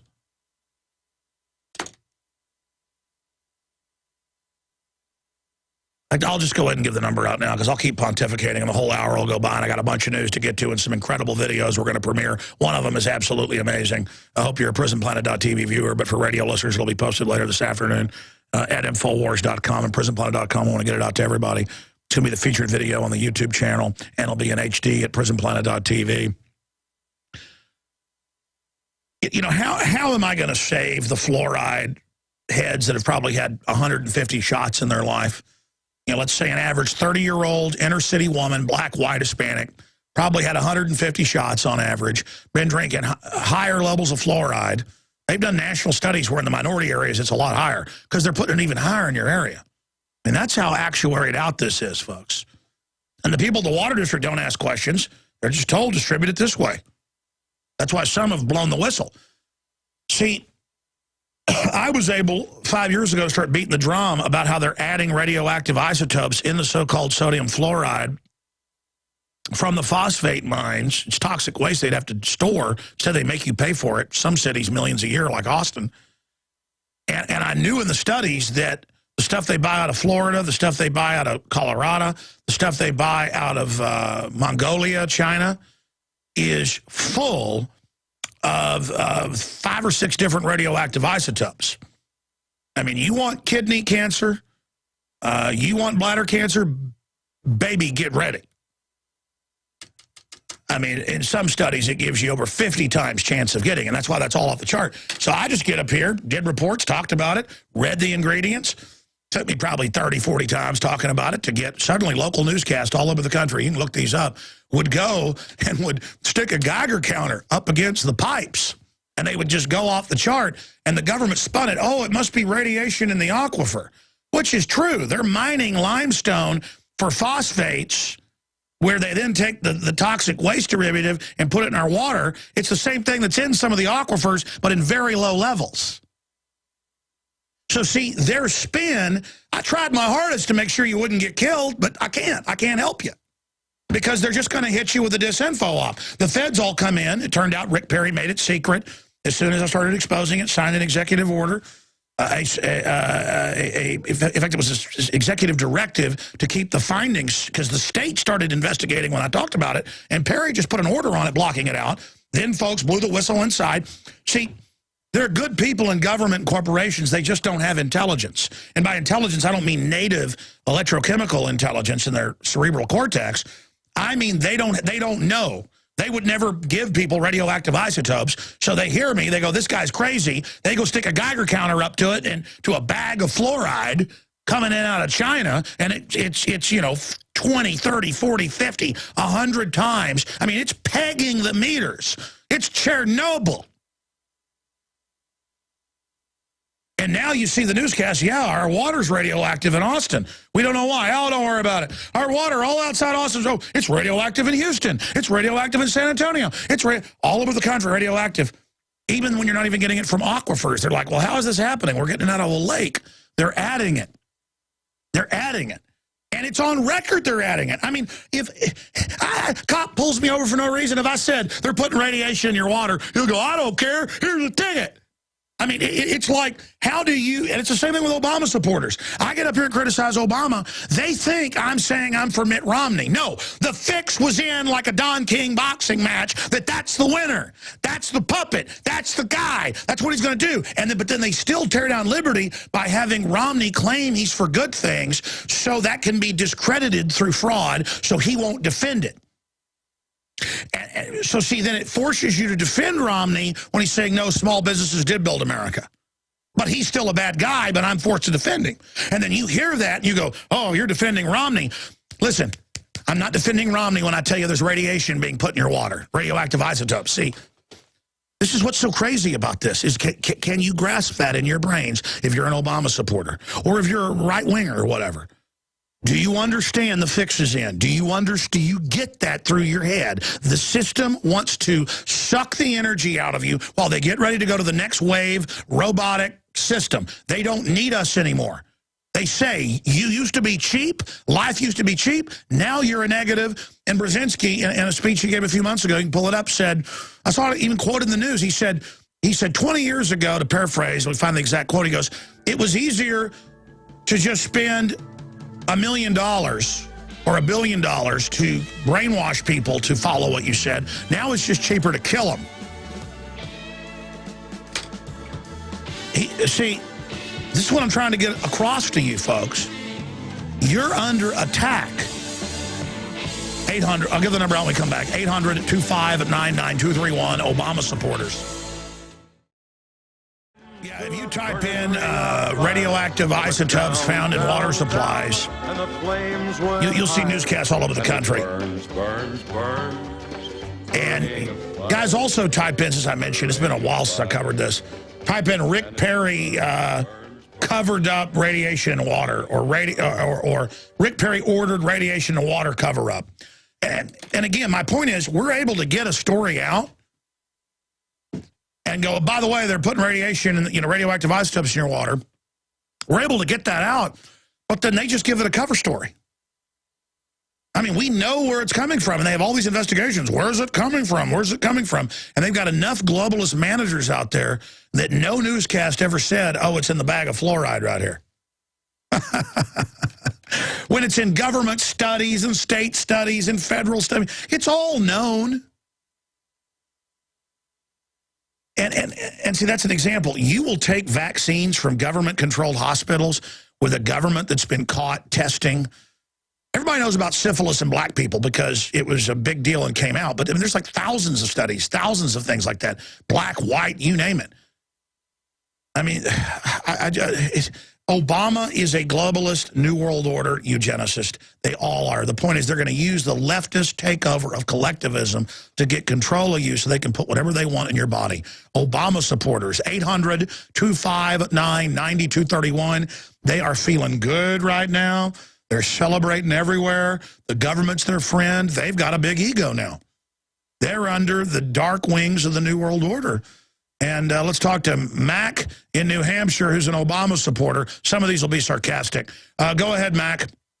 Hey, why not, Alex? I mean, think about it. You sell gold for the New World Order, so why can't I support Obama?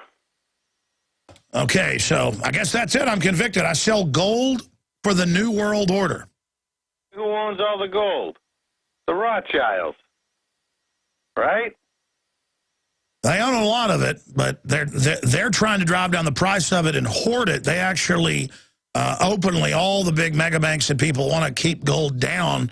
So while they buy it, they're always bad mouthing it. And I told people buy gold at $260 an ounce, and then it doubled, tripled, quadrupled. I mean, I personally believe in gold and silver. I guess everything I do is bad, huh? So that's why you support Obama. I'm not saying everything you do is bad. No, hold on. No. It's a moral equivalency. You're saying I support Obama, I guess because you think he gives you something free. I guess that's the message. And then you're saying I'm immoral, I sell gold when I have a sponsor, Midas Resources, where I get my gold, who has great deals on it, so that when the fiat currency goes belly up, people are prepared. See, I sell things I believe in to fund my operation because I try to be a moral person. So whatever I think's really hot, like Pro Pure water filters discounted at InfoWarsStore.com, or Midas Resources, Franks or whatever, I promote the bullion. Even though sponsorship-wise I could make more if I promoted the numismatics, and there are some good deals on that. It's just hard to really know what you're doing. I promote bullion. Even though I have sponsors knocking my doors down to promote numismatics with 200% markups that other talk show hosts promote all day. Do you hear me do that? No, you don't. But the point is, you have. So why do you like Obama? Tell. We've heard how I'm evil. Okay, I'm bad. Now you tell us. You tell. You're in charge, aren't you? You kind of feel good about this big government right now, don't you? Well, I look at it this way. One way or the other, I don't care. What's Obama going to do that any other president hasn't done already to us? Exactly. You're like, I'm old. I'm getting my government money. I'm just going to laugh at it, and that gives me power over it. Well, I mean, let's face it. Every other president, right, has screwed up. Am I right? No. Since they murdered Kennedy and they were good and bad and he wasn't perfect, we've been run by foreign banks. So things are getting progressively worse. The president's a puppet. See, I can't get that through to you. We're in a foreign takeover. Do you know what they've done in Greece and places? They're going to do that here. You understand? You're going to end up not getting your money, your Social Security, down this road. Let me ask you this. If you think any president was ever good, right, then how come you never mention on your radio show that the Constitution was suspended in 1933 and no one's ever resuspended it? How come you never mentioned that to anybody? That's in my films, the Emergency Powers Act of 1933 and that's when they put us under emergency, and that every year they reenact the emergency, and that we've had martial law since then as a beachhead, and that they've been slowly turning the heat up. Back then, we were about a #1 at martial law on the Richter scale. Now we're about a 7.5. I've written articles about it, so I guess you must have missed that show. Right, and do you ever tell anybody that we live under corporations and we don't live under a government? But wait a minute. I talk about this constantly. You must be missing the show. But wait a minute. Why do you like Obama? Just because you think you're going to get more goodies? I mean, why do you support Obama? It's not. Of course not. He's not going to do anything more than any other president has ever done. Are you kidding? We'll be right back. Masses of key news, intel, and information at Infowars.com and PrisonPlanet.com. When you're on the site, remember to send the links to articles on to friends and family to wake them up. Texas man arrested for filming cop. Officer says, I need to see ID in case this ends up on YouTube, and arrest him for filming. That video is up at Infowars.com. TSA denies using drone at Vikings-Packers game. Does not comment on roaming Viper agents. Unbelievable. Washington Free Beacon reports radiation leak at Iran's nuke site. That is just some of the news. I want to go back to the Obama supporters. You know, that's what I found. They just have an arrogance. And, he's all right. And they like how he talks, and they like his baloney. Will you queue up, I forgot to tell you this, the Obama clip where he pledged not to raise taxes on payroll taxes or any other taxes on people below $250,000 a year? Because there's like 14 different new taxes, fines, fees, and was covering it yesterday. 14 different ones out of the new Congress that he robo-signed yesterday. And $12 billion in cuts. I mean, that's a joke. They want to bankrupt us. They're not screwing up in Washington. Let's go ahead. I mean, I should have played this for that Obama supporter. I mean, do you like being lied to? And they go, that's just the way I'll do it. Well, why the Democrats get so upset about drones and killing and wars? Yeah, I got upset when Bush was doing it. I'm upset now, you know? Because, see, that's being done in my name, and my tax money is going to do that. So I feel responsible. So, I mean, I feel bad about it. I can't control some Prozac head who stole guns from mommy and goes and kills people. The folks that put them on the drugs in the schools, the people that push all this and know it's going to happen, I don't like them. They're the ones that help this happen. But I'm not guilty for Adam Lanza because I want to protect my family and my Second Amendment birthright.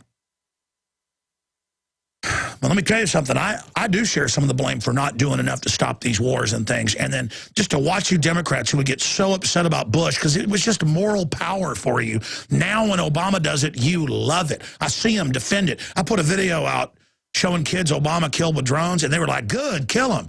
They were real Democrats. I mean, you're just sick. You think you're on a winning team when Obama is a front man for a guy putting fluoride in your drinking water, putting cancer viruses in your vaccine. You're like, I've been doing it a long time. You are living in fantasy land. I'm going to move quickly here through Obama supporters, 800-259-9231. Then we've got our answer to demand a plan that's going to premiere here. It's pretty powerful, audio and video, and it'll be posted in the next few hours at Infowars.com for the radio listeners. Obama supporter listening on 90.1 FM in Austin. Go ahead. Oh, wait. Put him on hold. I forgot we have a station owner or manager who wanted to say something about Obama. I apologize. I'm out of control. I'm doing stuff during the breaks is the problem. Greg, I think his name is Lesher, operates 1540 AM KYAH. Yeah, 540. I'm so out of my mind, folks. Operates 540. You know what it is? We got to move this TV closer to me with the calls because I got good eyes. But since we put it on a smaller monitor, I can't read. I mean, my eyes are going. I've always had like 20/15 vision, and I can't read this. Again, Greg operates 540 AM KYAH, another one of our great affiliates across the United States. Greg, what is your take today, sir, on all this? Okay, are you, you're sitting down, I hope? I am sitting down, sir. Okay. You know, when a forest fire gets going, what the best way that they fight it is create a backfire so they can burn up all the fuel. And they've done that with this birth certificate malarkey. Okay? It doesn't matter where the man was born. He could have been born on the high seas. He understands this. But in order to qualify to be a candidate for the United States president, or to be the president, you have to have natural-born citizens, both parents. And even according to the United Nations laws, because his father was a British citizen, he is a British citizen himself. Yes, Now, he's a dual citizen. I knew that. No, I knew that, and it's never gotten attention. And the laws when he was born said you had to have both parents be citizens who were actually born here. They've since, I believe, changed the law going from memory. But no, he is illegitimate, and they used the whole thing about where is he really from as a distraction. Yeah, no, the laws are not changed. You have to be a natural-born citizen, or your parents at least have to be naturalized citizens. Both of them. Yes, both of them. It's in the Constitution. Okay, that's the way it is. No, you're right, but I believe at the time that was the law, and you're right, it's in the Constitution. I think they claim they have a law that changed it, but you're right, it's in the Constitution. You can't do that without a constitutional convention. Well, that's why they got this artificial birth certificate. So, born. That's not the issue. The issue isn't where he was born. It doesn't matter. As long as both your parents are citizens, you can be born on the high seas. You can be born in space. You are a natural-born citizen. What we're talking about here is a native born, and that has nothing to do with the law. You have to be a natural-born citizen. And here's what's happened. He has already served his 4 years. Now, we're in a critical time period, very critical, because tomorrow, the Congress sits down and they go ahead with the election, accept it. Now, here's the deal. A quo warranto action has been started with the Attorney General, and people need to get behind this and get overnight letters to their senators today, before the post office closes. And what they need to do is they need to go to teamlaw.net. There's a news flash, call to action. Click on that, read the article. Zane Grey, we actually did the one who started this quo warranto action, and Team Law, Eric Madsen there at Team Law, has actually quo warranto judges numerous times and got them off the bench. They understand. No, I'm aware of that. And again, John McCain was born on a ship in the Panama Canal, but both his parents were known to be U.S. citizens, so obviously he's a citizen. It's not where you're born, it's that you have parents that are both born in the United States, and it's the same thing. And you're right, that's been looked into. It was part of England when he was born, and so his supposed dad, that makes him a British citizen. And up till now, nobody's done. They've investigated these what has been done, and nothing has been brought into the proper venue until now. And once this gets started, and once these people send these things to their senators, in Washington, because that's where they are right now, and overnight them. Your listeners, we could create truckloads of these, and the Attorney General will be flooded with these. The Attorney General's job is basically done, okay? Because even if he refuses to proceed with this, Zane Grey, who started this, becomes the special prosecutor for the United States, and then it becomes the United States against Barack Obama. That's what the court document will read. And it will begin the quo warranto action, and there is no way that Obama can get out of it because he cannot argue the fact that he's already said his father was from Kenya. He's a Kenyan. Okay? Well, let me ask you this. What are people waking up there in Delta, Utah to what's going on? Oh, absolutely. We just had a 2-hour program. We had Eric Madsen with Team Law, and by the way, Eric Madsen will be on with Butch Paw tonight on Call to Decision. We had a 2-hour meeting, and Zane Grey was on there. We talked about this in great detail. I will actually send you that 2-hour program if you want to put it on your website so people can listen to this. And, I mean, it's just fantastic. This is the time when we can stop the whole thing. We can get this man out of office because he is there. He will be going in there illegally, according, against the Constitution. He is not a citizen. Well, I tell you what, I will. I'll get your name and number. We appreciate you carrying the show. And maybe we should get those guys on as well. God bless you, and I appreciate you calling in. I said I was going to go to Obama supporters here, but I wanted to hear from one of the station owners out there in Utah. Now, let's go back to Karen, now in Texas, an Obama supporter. Go ahead, ma'am. You're on the air. Okay.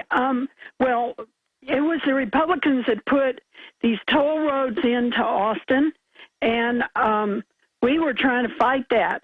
And when I originally voted for Obama, we thought that he would keep us out of a war, okay? And we thought that maybe he was better than McCain. So now he ran against Mitt Romney. Well, they wouldn't let us vote for Ron Paul, and we didn't know who else to vote for. So what are we supposed to do? No. See, this is a reasonable Obama supporter calling in. No, I get it. The Republicans run horrible people, so you don't have a choice. The point is Obama is really, really bad, is my point, because he gets away with the wars. He gets away with the torture. He gets away with everything, and they don't use him to bring people together. They use him to create division, Karen. I appreciate your call. And look, we get obsessed with personalities. My point is the Obama supporters that cheerlead for Obama and who really think he's like a movie star and go, and I'm like, listen, he's really bad. Oh, you just lost. That's who we're talking about. Those are people that are really dangerous because they're so stupid. And that's who we're wanting to talk to, I'll be honest with you. We had one earlier. Joe in Florida, you're on the air. Go ahead. Hello? Yes, sir. Go ahead. Oh, sorry about that. First things first, I would just like everybody to research an 80s psyop created called Mind Wars and how InfoWars is a manifestation of that. Number two. Now, sir, obviously I use the term Infowars.com to say the globalists use information, lies against us. We use truth against them. See, like the word propaganda just means information to get something political done you want. Black propaganda means lies. White propaganda means truth. Gray propaganda means spin. I use white propaganda. So I want to be clear about terms out there. When I talk about gun violence lowering after gun ownership increases, and I have the FBI statistics, that's white propaganda. Okay, so I want to be specific about that. Go ahead. I understand that. And the message certainly used the term bear fruits. The message, the fruit that is bared from the message is certainly true. But what I'd like to point out is that you have to be careful. A lot of the times in the entertainment industry especially, 75% of the truth is reported, with 15% carefully... Listen, I agree with you. Listen, we're taking calls from Obama supporters. You tell us, do you support Obama, or was that a way to get on the air?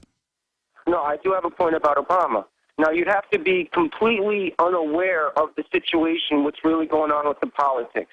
Whether you're for or against Obama is irrelevant. If you go by the fruits of what their actions bear, you'd have to be an idiot to support them. All we're seeing the government do is wars, and we're seeing corruption and robbery of taxpayers. Obama is merely... That's what you should focus more on, and I do agree with that. Well, the globalists wanted Obama. Why is that? See, if the globalists want open borders, I can intellectually tell you why it's bad, but I just automatically am against it. If the globalists want our guns, I can tell you intellectually why I'm against it, but they're against it. I'm against them. You see, I'm pro-gun because they're anti-gun. I'm pro-sovereignty because they're anti-sovereignty, and I have all my reasons for that. They have their reasons. I don't know what you're getting at, Joe. I appreciate your call. I mean, I just, these Obama supporters, just, God bless them. Republicans are pretty dumbed down as well, but at least they say they want smaller government and no collectivism ruins people. And then the Republicans are just, basically the other side of the system, and they just move forward as well. But, Democrats, it's about being part of a club. It's about having the Obama sticker, and people go, oh, you're liberal, you're good. No, you support a front guy, a pitchman for a globalist operation feeding us GMO and fluoride and cancer viruses in the vaccines and radioactive isotopes in the water and launching wars all over the place. And I have Obama supporters that go, listen, these wars are wrong, in person. And they go, you're just sad you lost. And I'm like, no, listen, they're expanding wars. It's really bad.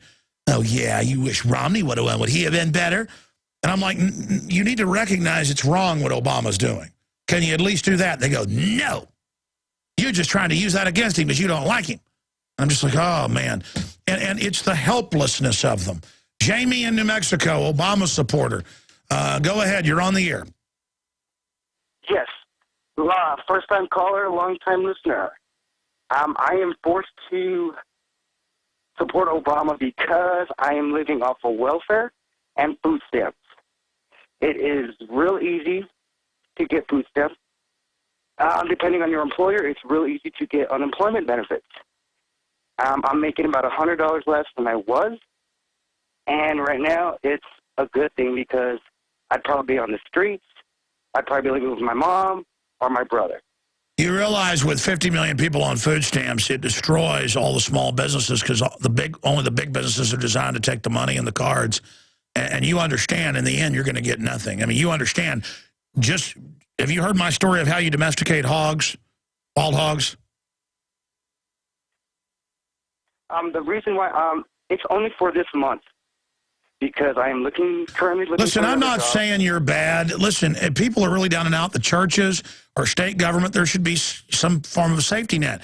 This isn't a safety net. This is a safety noose, sir. And again, you say you support Obama. He's only doing all this to get you dependent so he can get the guns and then drop the hammer. They've already done this in Europe and Mexico and everywhere else. Just so long as you know it's a trap. I mean, look, there are calories in a butterscotch candy. A small butterscotch candy probably has 50 calories, okay? Do you agree with me on that? Yes. Now, a butterscotch candy is not bad in and of itself.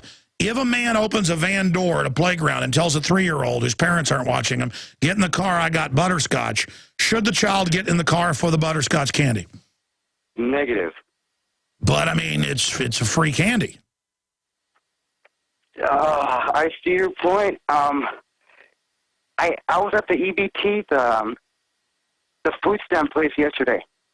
People purposefully have kids to get on welfare. People purposefully quit their jobs to get on unemployment. It's too easy. That's why I'm not understanding. No, well, I really respect you. Listen, I respect you because when we open these phones up for Obama people, the really arrogant ones call in and are very entertaining.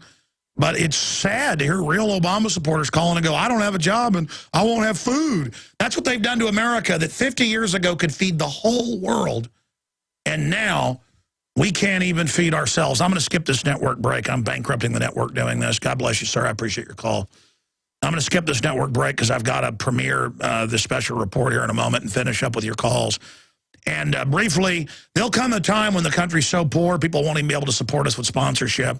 You won't even be able, your dollar will be so worthless, you won't be able to even get a water filtration system. You won't be able to buy the magazine in bulk to give it out to people. That's their plan. The Bilderberg Group has bragged. Paul has an article out today that they want to make us poor to control us.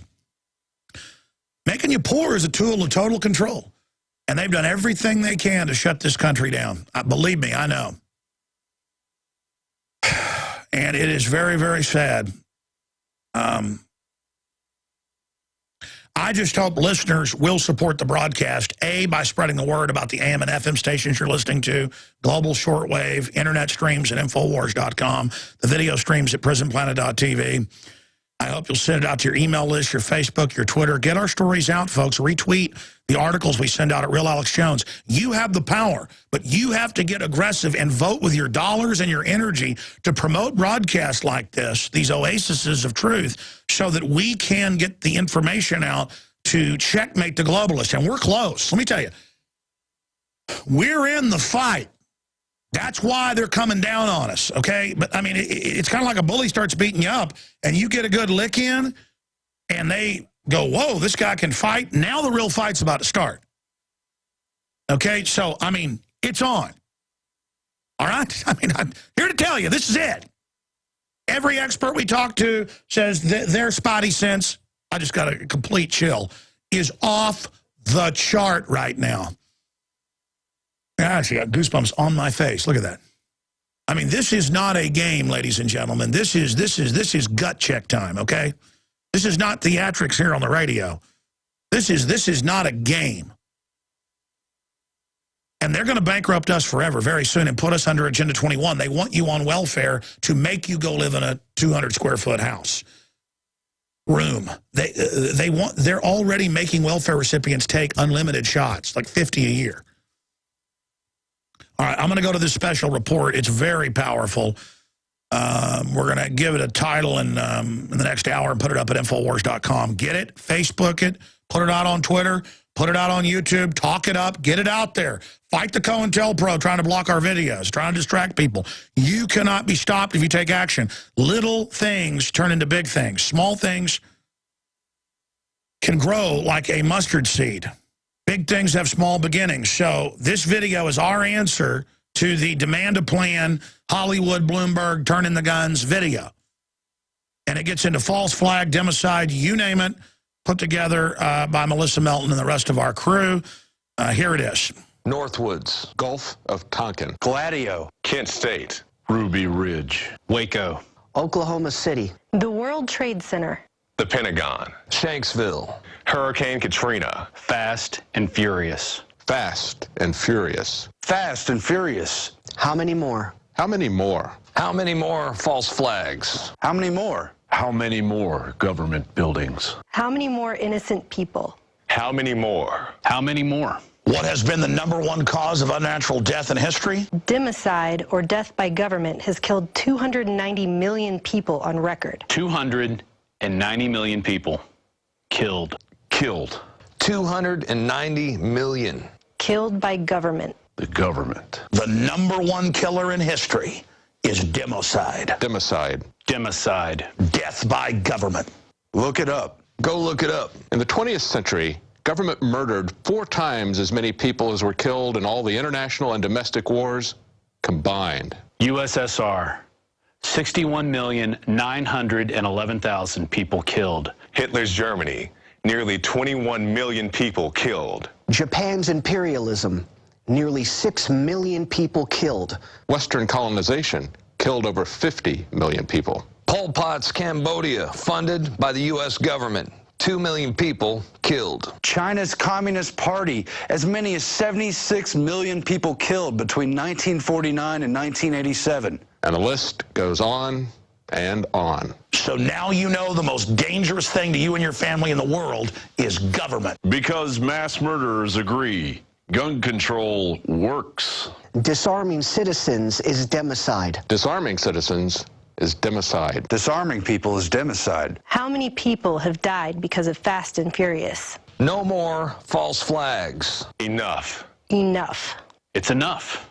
Now is the time. It's time. It's time to realize that when the government takes your guns, people die. It's time to realize the biggest threat to you and your family is government. It's time to recognize government is the greatest killer of all time. It's time. Demand a plan. Demand. Demand a plan. Demand a plan right now. As a free human being. As an American. As an American. As an American citizen. As a patriot. For your children. Demand to know why you and your children are forced into gun-free zones while government officials, celebrities, and their children are protected by armed guards. Demand they show you the word hunting in the Second Amendment. Demand to know why the government shipped thousands of guns to Mexican drug cartels. Demand our government stops blowing up federal buildings. Demand that our troops stop protecting opium fields in Afghanistan and come home. Demand the government stop this phony drug war. Demand to know why the Department of Homeland Security bought more than 1.6 billion hollow point bullets with our money. Demand our government stop poisoning our food supply with genetically modified organisms. Demand that President Obama stops killing innocent women and children all around the world with his illegal drone attacks. Demand an end to these unconstitutional wars. Demand that the TSA stop groping our genitals at the airport. Demand that the NSA stop illegally spying on all of us all the time. Demand that toxic fluoride be removed from the water supply. Demand our politicians uphold the Constitution and Bill of Rights as they swore to when they took office. It's time. It's time for our leaders to act like leaders. It's time for our leaders to read the Constitution. It's time for our leaders to obey The Constitution. The Constitution. The Constitution. Because a well-regulated militia with 10-round magazines wouldn't last very long. Demand an end to citizen disarmament. Government-sponsored terror. And democide. Democide. Death by government. Right now. Right now. Right now. We are sick and tired of our tyrannical government taking away our rights. Stop stealing our rights. Our rights. Our rights. How many more people does government have to kill? Enough. Enough. Enough already. Enough. Enough. Enough. Enough. Enough. Enough of the people laying down and letting government kill them en masse after disarming them as they've done throughout history over and over again. Enough. Enough to laying down and letting these criminals use us up like slaves. All right, folks, the full video with all the documentation's going up at Infowars.com in the next 10 minutes. Get it out to everyone you know.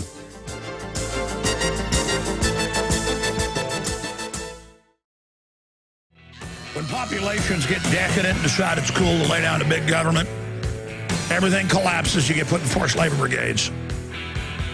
And the people that were on the welfare are usually right in there in the forced labor. Of course, people that actually work usually make better workers, so it's the former welfare folks with their machine guns prodding us around like the Soviet Union.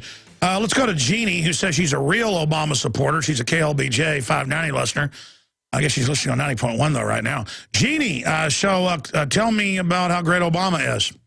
Well, I mean, I'm not going to say how great, but Alex, I was a Ron Paul supporter. When he came out of the president election, I had to, who else was I going to vote for? Think about it.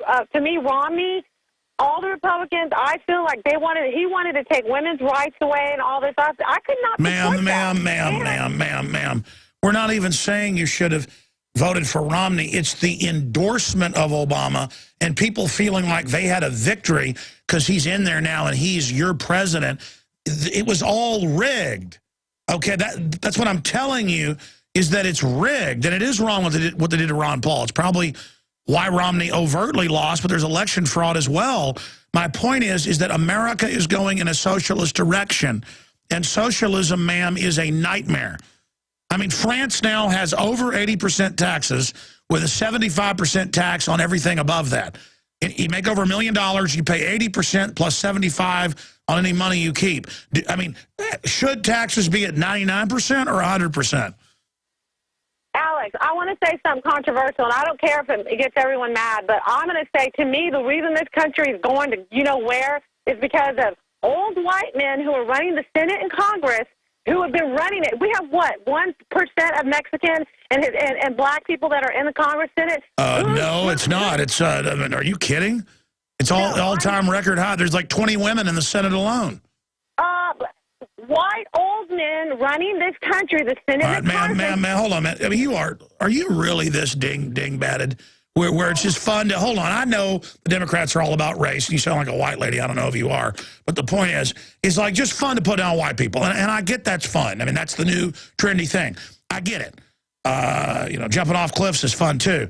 The point is that certainly, you know, ma'am, that Dianne Feinstein, you know, is a, quote, white lady, and she's saying turn our guns in. So if she's white, if being white's bad, I guess she's a woman, though. That must make it okay. Do you support us turning our guns in? No, I don't. I mean, I really don't. I'm against that. But to me, that's my opinion as a 49-year-old Mexican woman living in Texas. I feel the reason the reason this country is going to crap is because of old white men running it. All right, well, let me be clear. Okay, so why is Nigeria? That's all black people running that. Why is that going to hell? Or let me ask you a question. Why is Mexico? I guess Mexico's doing really good because there's. But I mean, Mexico. I mean, why is that the fault of all white men? How many people that are white, older men running the Congress and Senate? And you tell me why we are in the situation. Well, Japan is in a total depression for about 15 years, and I mean, is that the fault of old white men? Under who? Let's see, President Bush. Well, ma'am, I mean, listen, I'm asking you something here because you know, white skin is only a lack of pigment. Alex, look, I'm being But I mean, hold on, I understand. I got it. Is it racist to own guns? start putting him down also. If it was a Mexican president and we were in this situation, I have no problem saying, he's a problem. Hold on, ma'am. Did you hear me? The president is a puppet. We're talking about how you're supporting a puppet. Alex, we can agree to disagree. But see, you like Obama, but you don't like turning your guns in. No, I'm not. I'm going to ask you a question. Should we get rid of our Congress and put in the Mexican Congress? Would that make things better? No, I think we should start all over. Period. But wait a minute. You just said maybe we should go down to Mexico. That's kind of what the North American Union is, and bring all those great people, because they're Hispanic, up here to run it. They would do a better job. I think she's actually right, folks. We got to continue here. Let's continue. Ladies and gentlemen, if you just joined us, you missed an incredible phone call. The woman called in and she said, I am a real Obama supporter. She was real. And she said, there are too many white people in Congress, and that's why America's in trouble, and that's why I support Obama. And she said she was Hispanic. And I said, so Mexico, should we take the Mexican Congress, one of the most corrupt governments in the world, and bring it up here? Governments are corrupt whether you're in Africa or whether you're in Iran or whether you're in Israel or whether you're in Russia. You read the Bible, it talks about government being wicked and wickedness in high places and the God of this world. Now, whether you believe in a physical devil or not, the issue is historically most governments are bad, and they tend to get worse and worse and worse the longer they're in. And I got to be honest with you. I mean, the ignorance of Obama supporters. We got Dave in Montana says he's an Obama supporter. I'm going to continue to take Obama supporter calls right now on this third day of January 2013. 800-259-9231. Program note. There is a video we just premiered that is one of the most powerful short pieces we've done in a long time. Collaboration between the whole crew, but John Bound and Melissa Melton kind of came up with it. Or I think simultaneously Bound said we should do a knockoff of the Demand a Plan Bloomberg thing with all the stars saying turn your guns in. And then others had the idea. But the point is, I also had the idea to like show Hollywood violence and them shooting people. And then one of our listeners had that idea, and I never talked about it on air. People just have the same thoughts when you're looking at hypocrisy. So we've put out a new video pointing out that government's been the biggest killer in history, and it shows all the statistics at the end. We're going to put an article up in the next 10 minutes or so. They're putting it together right now that shows from the University of Hawaii's study, because I keep saying 260+ million. They corrected me. It was 290+ million. Sometimes I get factoids off, usually to the lower number. My mind tends to underestimate. That's why people think I'm exaggerating sometimes. Most of the time, I mean, I literally say over 95% of the time, I underestimate. Or sometimes I flip numbers. It's almost like dyslexia. But side issue, I just want you to know, if you hear me say something wrong sometimes, it's, earlier I said 1540 a station was calling in, and it was, 540. I mean, it's the fact is I'm not following a teleprompter. I'm not following a script here. I'm really telling you what I think. So you're going to see some of that. But the point is, government non-military casualties, 290+ million people killed last century. And so we say demand a plan to stop government mass murder. And the video will go up at Infowars.com for everybody to see it. And I want you to send it out on email, Twitter, Facebook, everywhere. Get it out to local talk stations. Get it out to everybody. And again, it's now live on YouTube. Demand a real plan is what we call it. Demand a real plan. Demand a real plan.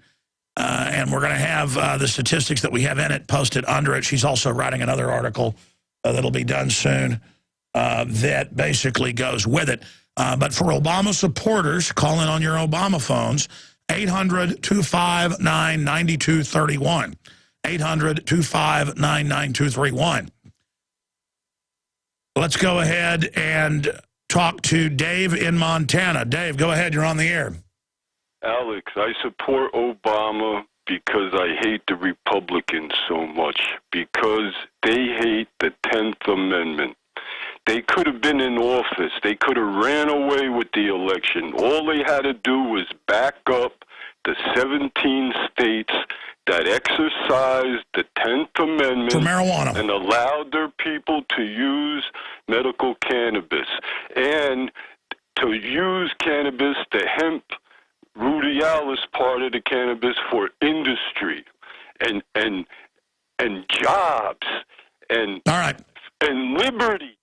No, I hear you. I'm going to go back to you, Dave. I'm going to go back to you. This is the best Obama supporter call we've gotten in the 5 or 6 shows or sections of broadcast that we've done, because he actually has an issue. That thing about, oh, the Republicans want to take women's rights, I mean, that's just a pure political distraction. The states' rights issue, and I've supported decriminalization. I've supported legalization. I'm a libertarian. And I know all you do is get low-quality marijuana full of pesticides and let the corrupt mafia and government get a percentage of it by making it illegal, just like in Prohibition. I'm not a big supporter of alcohol. I think it's more destructive than marijuana. And I'm for drug, decriminalization, but also I think, the state shouldn't be involved in alcohol. It should be a local thing, a criminal thing. You poison somebody with alcohol you sold, you're going to prison. Now you poison somebody with alcohol, you just get a fine. You see, but side issue, the thing I'm trying to get at here is Obama tripled the raids in California on medical cannabis. Tripled the raids. Look it up. I've had all the activists on. So that's the bottom line on that front, is that they did noises like they support. Kind of like he said he was against the NDAA, but he actually wrote it. And then said he wouldn't sign it, but did. See, Obama, I'll tell you what Obama does. He gives you 15 pain pills to put you under. You pass out before he slits your throat. The Republicans, they want to just stab you in the back a couple times, but they don't give you any painkillers. I mean, if you want to use that analogy. And that's the thing about it. It's not, I want to hear from Obama supporters why you think he's good. I mean, if you say, oh, I don't like him either, but, at least he did this, but see, you're even really wrong about that. But I at least understand you had a thought. You had a reason in your mind. You thought something was going on. Let me explain something. The globalists are gutting the economy. They're in control of that. They're $85 billion to themselves every month on top of the trillions they already stole. And they're going to pass on the inflation to us. I mean, it's both parties doing it. That's why I said Boehner's going to sell us out on tax increases. 77% of households got a tax increase. More than 10 of them. Okay, so do you not have to tell me how bad the Republicans are? The point is the Republicans represent the best people in this country. They are the people that soak up the energy of the libertarians, conservatives, constitutionalists, who compared to the average Democrat are more productive, are more pro-human, pro-life, real people. Okay? I mean, the average Democrat I know is a helpless, disconnected from reality, incredibly weak, stupid person who thinks they're real smart. The average Republican is a reactive but hardworking person who's been conned as well, but at least believes in private property and the Second Amendment and national sovereignty. Sure, they've become territorially supportive of the Republicans, even though they don't really like them. It's kind of like a husband who doesn't really like their wife, but you better not say something to my wife, buddy, or I'll punch your lights out.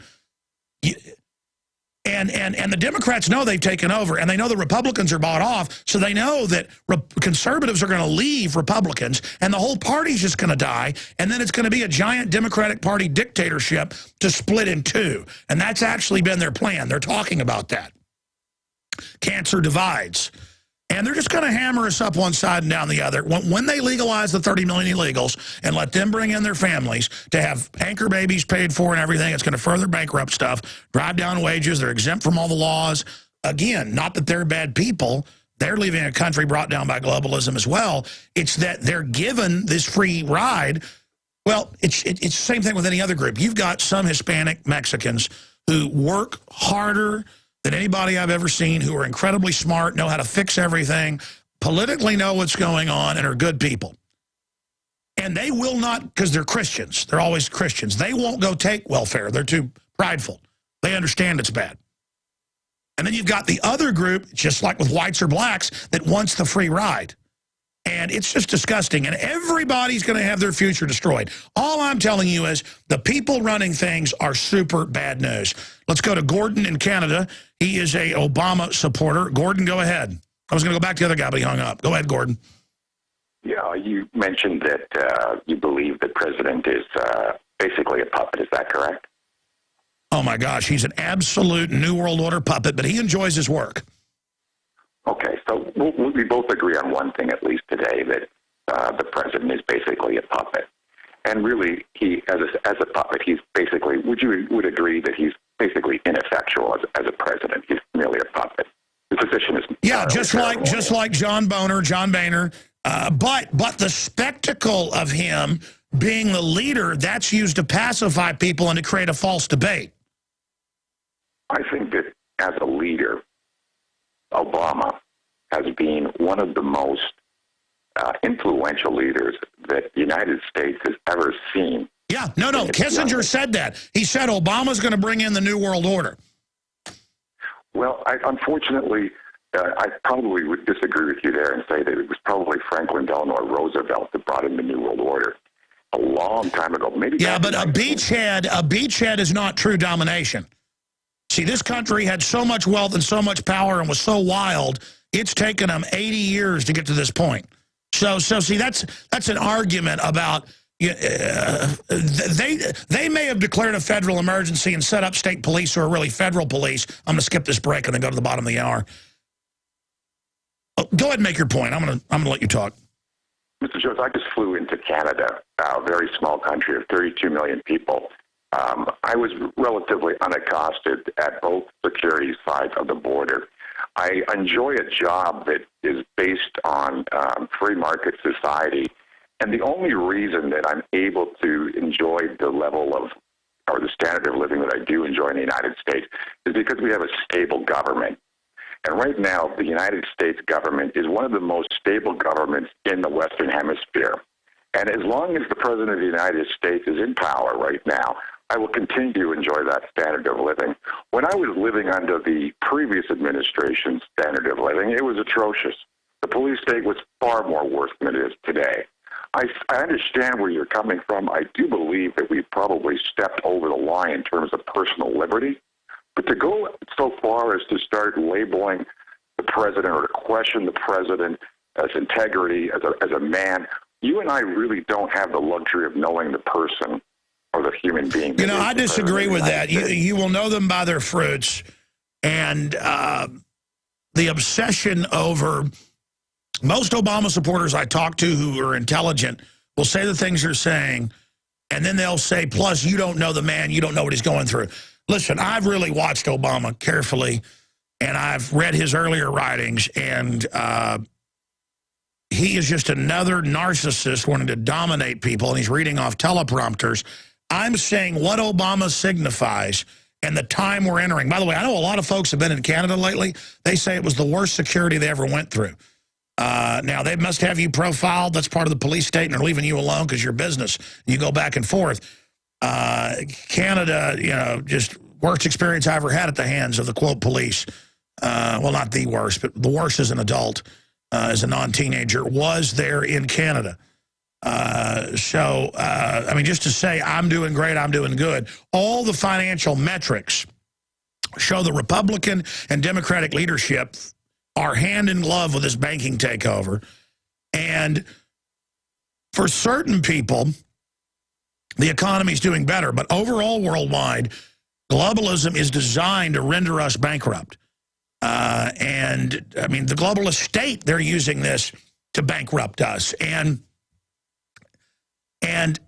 you know, Obama's trying to get carbon taxes through worldwide that are designed to block development in the third world, clean development, because they don't want them ever becoming self-sufficient. They want them poor where they can hand-pick, cherry-pick who they want to come into the armored compounds at the factories with the suicide nets and then have forced abortions inside.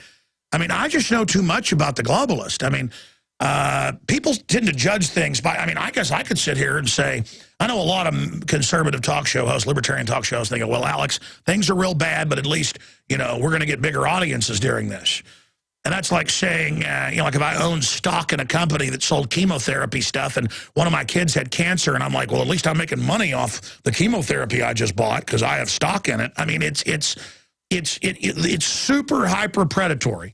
And I've read all these books and papers by the top technocrats saying they're going to set up a world government. They're going to make it all look sexy and make it look like the bad stuff they're fighting, the good stuff they created. They're going to shut the economies down.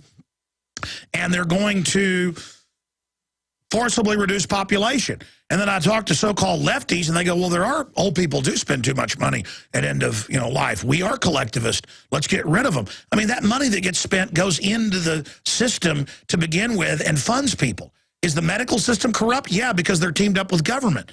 I mean, are there reforms? Yes, not the ones we're doing. It's going to double the cost of health care. They talk about... See, it's going to give you less care and charge you more for it. Just like you're going to live in a 250-square-foot house and pay 90% or 80% of your money in property tax. Whereas you, with that same amount of energy you expended into work, could have lived in a 3,000-square-foot house. I mean, it's just diabolical. And, I mean, look, they put cancer viruses in vaccines. I can show you all the documents I have before many times. These are bad people. They're doing medical experiments on kids in New York right now, on record. And people are like, but Obama, I got an Obama phone. Or people think the government made the economy good when they're in. And plus, the economy is not good by most metrics. We're just because you're doing good. I mean, here I am, a talk show host reaching millions of people, have a big operation. You would call me successful. I feel successful for waking people up. I don't feel successful because I've got a new Ford pickup truck. I don't feel successful because people pull chairs out for me because I'm, quote, a celebrity. I mean, how do you gauge success? Go ahead. Success by the caliber of the person and the integrity of that person, not by his wallet. Mr. Jones, I have no doubt that your view of a world government is such as it is. I've been listening to you for a number of years now, and I respect your opinions and views. However, I do disagree with you with regard to your sense of how quickly we're about to go over any precipice. When I travel around the world, one of the best countries that I'm always pleased to come back to is the United States of America. Yes, we have a very... But that's not the government. That's not the government. Everybody acts like the government made America. Guns made America, buddy. Whiskey made America. Freebooting, kicking people's teeth in made this country. Obama did not make this. We made this country. But when we begin to target one individual and blame him for our collective woes, and incessantly, I mean, and constantly, I think we're really, truly missing the target. Let me ask you a question. Do you think it's good to use taxpayer money to ship General Motors, Cadillac, and Volt factories to China? I understand that there are decisions that are being made in boardrooms all over the United States of America that are being made by individuals who are actually being controlled by individuals such as Zbigniew Brzezinski, Henry Kissinger, and the likes of Exactly, and Obama is their golden child. I appreciate your call. It's, tomorrow we'll try to take more calls. And I just, you can talk in circles with each other all day. I mean, I don't even know what to say anymore. I'm not saying Mitt Romney would have been better. What does Cynthia McKinney, who's been so demonized by the corporate media, say because she exposed government slave rings and things? Sex slave rings, white slave rings. And the public's so dumb, they always send me emails saying, I see them printed out, what about black slaves? Sex slavery is called white slavery, folks. The point is that she says Obama is the more effective evil. He's not the lesser, he's not the greater, he's the more effective. It's real simple, okay, folks? If the globalists want your guns, you want guns. If the globalists say don't buy gold, you want gold. If the globalists say don't eat organic food, you want organic food. If the globalists say it's good to radiate your food, it's bad to radiate your food. And then you can go look at the reasons it's bad. But in every case, if they say something's good, you better believe it's bad. I mean, they call this modern world empowering women. Women aren't in power. They look like they've been run over. They've been gaslighted into thinking they're ugly and they don't have any value when their family and everything is waiting for them and worshiping them, and they're running everything. Women have always been the center of everything. Women are running everything, and they think they don't have anything because the television is there showing them this imaginary Hollywood world. Let me tell you, that isn't what Hollywood's like. You can't keep me far. I'm not bragging. I get invited, not in as much as I used to, but I get invited to behind-the-scenes, huge world events, world concerts, skyboxes at Formula One with the, top 5 world rock band, and just, constantly. And it's not that I'm against those people. They're listeners. They want to, maybe I should go meet with them and stand around all fancy with bodyguards and, preen. I mean, I guess that is success, but that is not what I'm into. And not because I don't like status. I want status amongst thinkers. I want status amongst strong men and women. I want status amongst artists. Not to be a peacock, but I want to influence them because I have a vein of primal human liberty that I want to infect people with. You understand? I don't just want to have 15 children because I'm vain and like siring children. I want life. I want to live forever. I want to hug them and train them and see the electricity in their eyes. And I want their great-great-grandchildren to be on Alpha Centauris, living to be 1,000 years old, doing things that the eye has not seen or ear has not heard. I want to live. I want to produce. I want to let it all hang out.